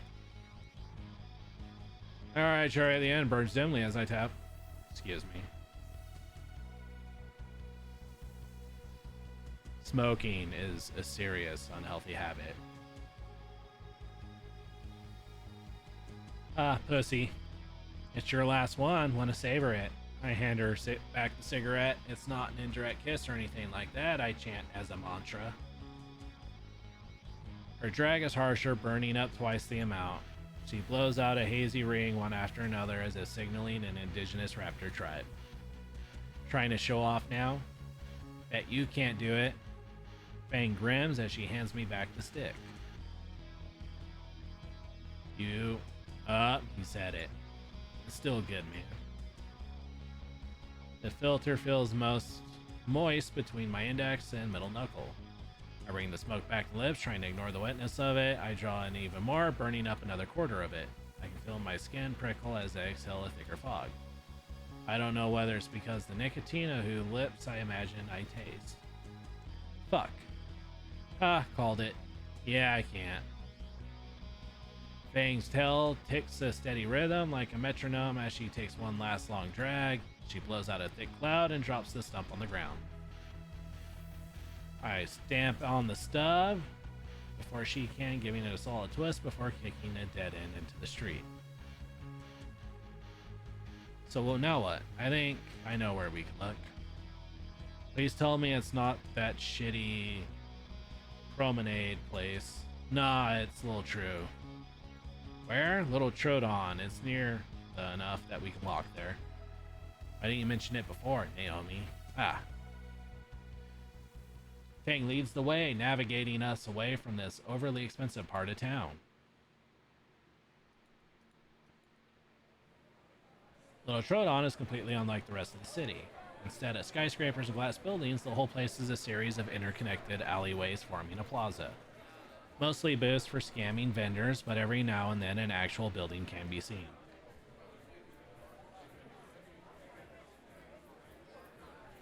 Countless salesmen call out to Fang and I. Fang just strides past all of them. Just don't make eye contact.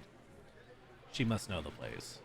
One child runs up and gives me a flower to mark me for pickpockets. I toss it in the nearest bin. Good eye. Living it in the ass end of this place. Living in the ass end of this place, I picked up a thing or two. The two of us check the sparsely located building one by one. I make sure to mark down the foreign swears in a notepad to look up later. Several hours pass as both the sun and the temperature drops. I can't believe we're still looking. These people are usually looking for any way possible to attract customers. Maybe you shouldn't have insulted that one guy. Fuck him. Calling me a meteor dodger? Fucking prick. Still, we must have checked dozens of places by now. But why won't anyone have a band? Her reputation. It does so precede her.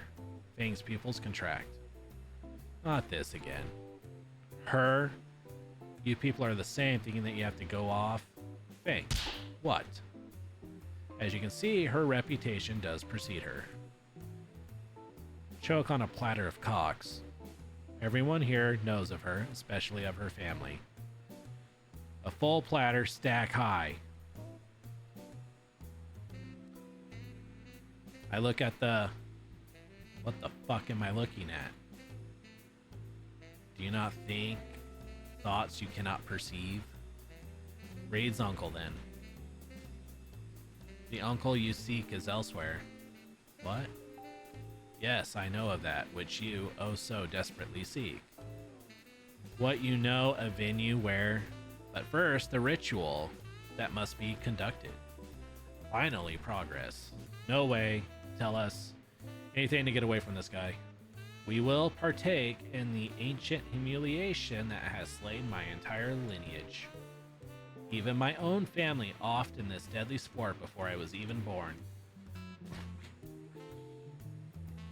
The humiliation is diabolically easing a clutching of earthly currency, for as long as I can stand to hold it, and to the victorious my own artifact holding me to this flimsy visage. A phone Roomba. A phone Roomba? Only the finest tool to clean your phone. Here, let me show you. He feels around his fanny pack for one of the Roombas, then holds his phone out in his hand. He puts the device on, it whirls the light, slowly crossing over the screen. When it reaches the edge, it beeps.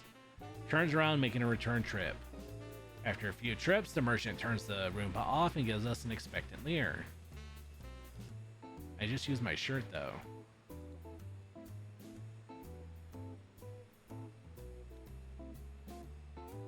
No, I'm poor. Fang, we can find a place on our own. You know, this place is well known for trafficking. Fine, you fucking cunt. I slapped down the money on Reed's maybe family's booth. Very well, the contest is yours, along with this trinket. Head east on this filthy bazaar and you will find your destiny. At Dino Mo's, the pizza chain. You will come to understand my wisdom once you reach it. Fare thee well, seekers of musical amphitheaters. The shopkeeper gives one last smug wave to us.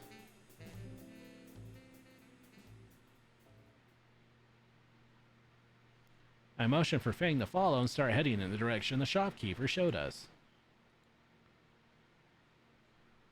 After twisting through the endless maze of merchants and frivolities, Fang finally stops in front of a building. We're here. The building is an antiquated Italian restaurant with the word Dino Mo's, pasta and pizza. Pizza and pasta, written on a grand sign out in front. Pizza, huh? In the middle of Little Troodon? Let's see. I open the double doors for Fang to enter. There's a plaque for the National Register of Historic Places on the window. Historical, huh? Inside is a homily Italian-styled pizzeria. The warm candle lighting against the lattice dividers of the booths cast shades of orange along the walls and floors. The two of us walk up to the reception desk. A very tired waitress puts on a plastic smile when she sees us. Welcome to historic Dino Mo's. Table for two? Actually, we just need to ask the manager something. The waitress rolls her eyes and skulks off. Service with a smile, huh? Working in the industry grates on you. This is a historical place, though, isn't it? Wouldn't they have a higher standard for... Hey, is it in it, little Lucy? Fang's skin goes several shades lighter. I haven't seen you since August. Come here and give Uncle Mo a hug. An older T-Rex hobbles his way to us with arms spread wide. Well, as wide as he could. Fang squawks and protests as he's pressed into his apron-covered belly. Uncle Mo, what are you doing here? I'm working, toots. This is my restaurant. Hold up, your uncle is Mo. Mo as in the Mo that started Dino Mo's. No, I mean, I don't know. My baby girl isn't as swung by in ages. And who this lucky guy? Tell me he got himself hitched already. I feel my own skin warm up now. The old T-Rex laughs louder and slaps his round, rotund belly. Relax, kids. I'm messing with you. Come on, I'll give you the best seats in the house.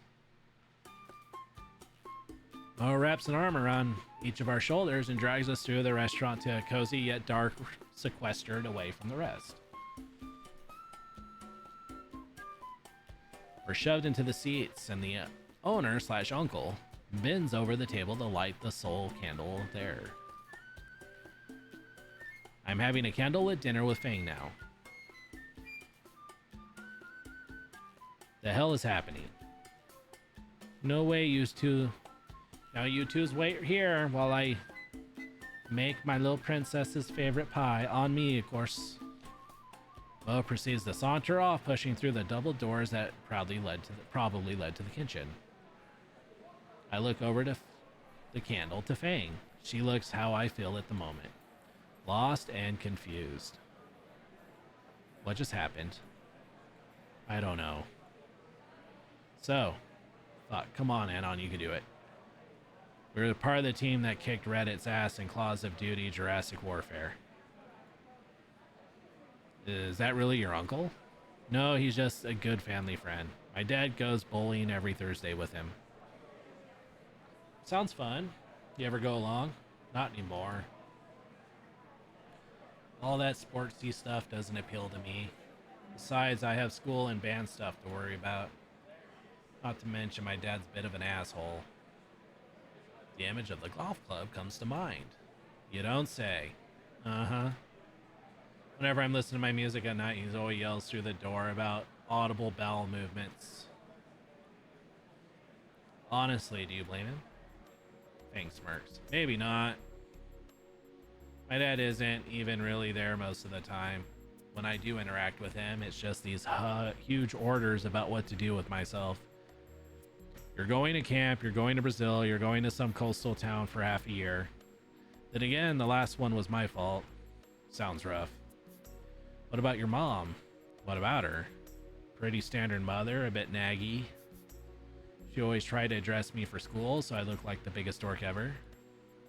One time she got me a denim jacket and jeans combo. The double denim disaster. How'd you know? Wait a second. Another word and you get hot wax in your face. I'm holding back my laughter. And she'd always try to embarrass me in front of everyone. Don't all moms do that? Why don't you tell me, pirate princess?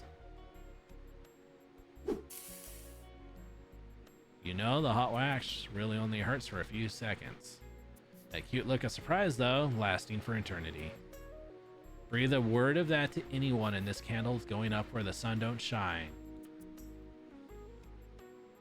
I scrape the hardened wax off my forehead with one hand. All right, sheesh. But what about your mom? Is she like on heroin or something? No, she's just always in her own little world. Nothing is ever wrong. There's no flaws with anything. No concern is worth worrying about. Yeah, that can't be healthy. Yeah, I've made it do so far. Well, for what it's worth, you still got Trish, Reed, and Azer.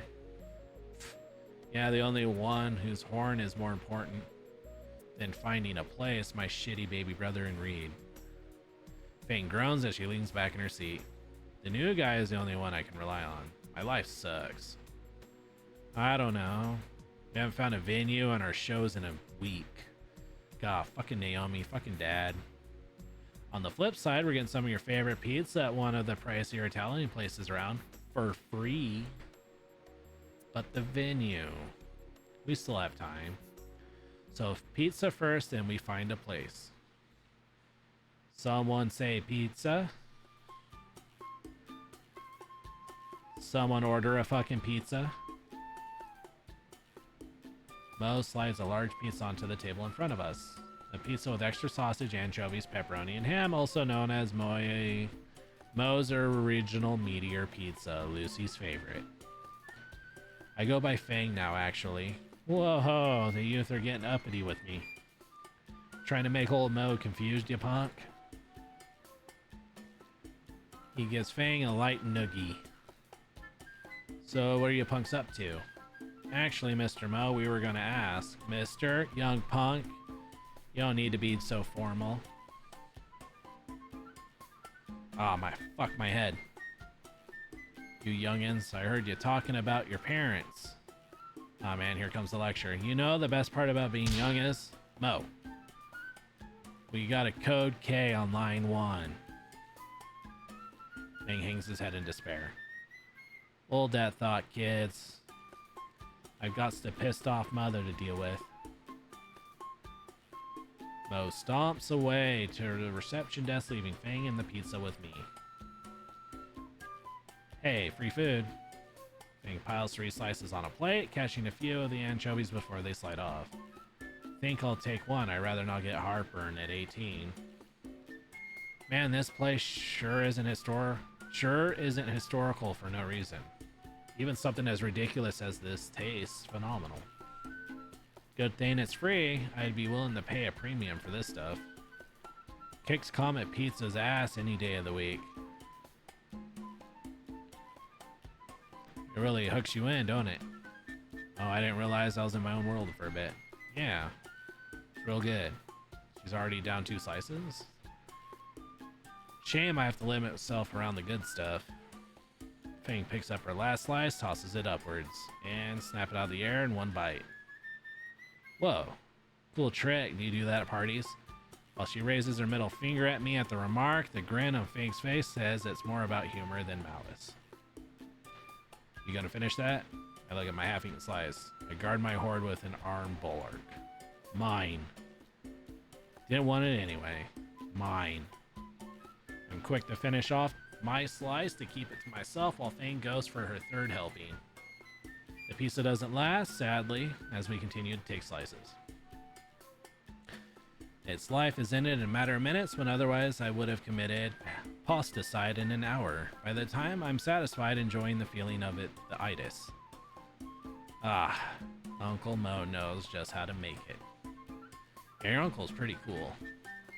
Fang gets out of her seat, legs unsteady as she fights off the need for a well-needed nap. I'll see you at the front. I got a serious need. For real this time. I snicker and nod. Sure, leave me to deal with your uncle. I force myself on of the booth and casually meander towards the reception area. Mo is there, placing the receiver of the phone's back. Hey, son. You's enjoyed a meal? Definitely feel like I'm a blackout any second. Ah, that's what I like to hear. Good to see you as date then. Yeah, we aren't. No, could have fooled me with your disaster you called flirting. No, really. Fane's looking for a venue. Her band is planning a show next week. Really now? Why not have it here then? I look around at the restaurant trying to find any real place for a band to actually play. Don't sweat the details, kid. Mo grins. Me and the boys are used to making rooms for shows. You just tell my little Lucy got placed, then sure to sweep her off her feet. Anon.exe failed. To be young and in love. Listen here, Anon. El Secrete del Amor, the secret to love. It's not shared misery. You can complain about all your details in life, but that don't fix your problems. However, you can't be trying to do everything for her neither. Otherwise, you just expect you to fix all her problems for her. The secret is support. Support. You got to support her. She's got to fix her own problems, but you got to back her up. And from what I hear, my boy, you've already been done that. I suppose I have, like at her band practice or on the roof, like now. Ah, bada bing, bada boom. Back to work, Jerry. Anyway, be good to her, Anon. She'll be good to you, as I raised her right after all. Thanks, Mo. Anytime. I've been hanging around you fools for too long, just can't ignore the kitchen anymore, you know. Give little Lucy my regards, sure. Mo saunters back to the kitchen. Now that I think about it, how does he cook with those little arms? I look a little closer, there's several toy claws hanging on a rack just inside the kitchen door.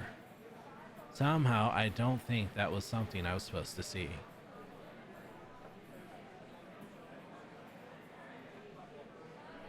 Alright, I'm back.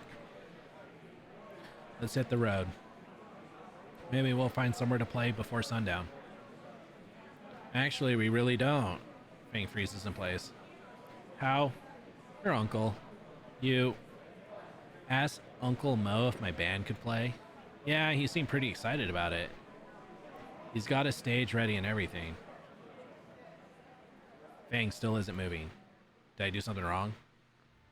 It's a blur motion. 1 second, Fang looks like she's going to start hyperventilating. The next, it's like I'm wrapped in a blanket of down feathers, being shaken side from side, with a tinnitus-inducing scream right in my ear. We got a venue. It's so infectious. My arms reflectively reflects. God damn it! Wrapping around her below her wings. Fang's arms are wrapped around my shoulders as she clings to me. I feel something warm, soft, and somewhat moist pressed against my cheek. We got a venue, we got a venue, we got a... All moments stop and reality resumes. Fang's wings withdraw from around us. She pulls away, only her hands on my shoulders. My hands are now at her sides, and I can feel her warm scales on my palms. Oh, wow.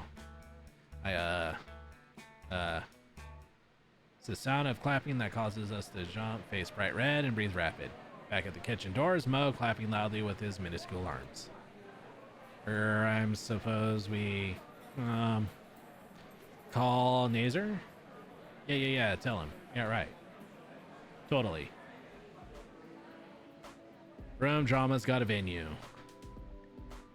Fang smiles softly and nods. Good thing Naomi put Nazer's number in my phone, even though I didn't ask for it. The tone rings twice. Yes. Hey, Nazer. Hold on, I'll put you on speaker. Go ahead. Mission accomplished. We got a venue set up. Oh, they did? That's great. Yeah, we're at Dynamo's place in Little Troodon. Cool. I'll bring the NASCAR over in a jiffy. I'm going to punch him. You sure you want us to get you now? Now that you have the business out of the way, you and Fang go do something fun. You know, it may not be such a bad idea, even if it's an idea from Orchid Oppressor. Good lord, I'm never going to be able to play golf again. I'll pass, it's getting pretty dark. Ah. Alright, stay put, we'll be there soon. Alright, see you. All's left is wait a few minutes for the ride. Fang is sitting in the bench in front of one of the restaurant windows. She's humming to herself and her tail is drumming Eurobeat on the bench. I take a seat next to her. By now the plaza has cooled down, most shops have closed, and the only people still out are returning home from a long day. The two of us sit in companionable silence, save for Fang's humming and tail drumming. Her mood is contagious, and soon enough I'm humming with her. Already know that song. It's from the roof. Except one more happy. The scene is great. Just Fang and I on a bench in the waning sunlight in the middle of the deserted plaza. Taking the moment in, I almost don't notice Fang scooting closer to me.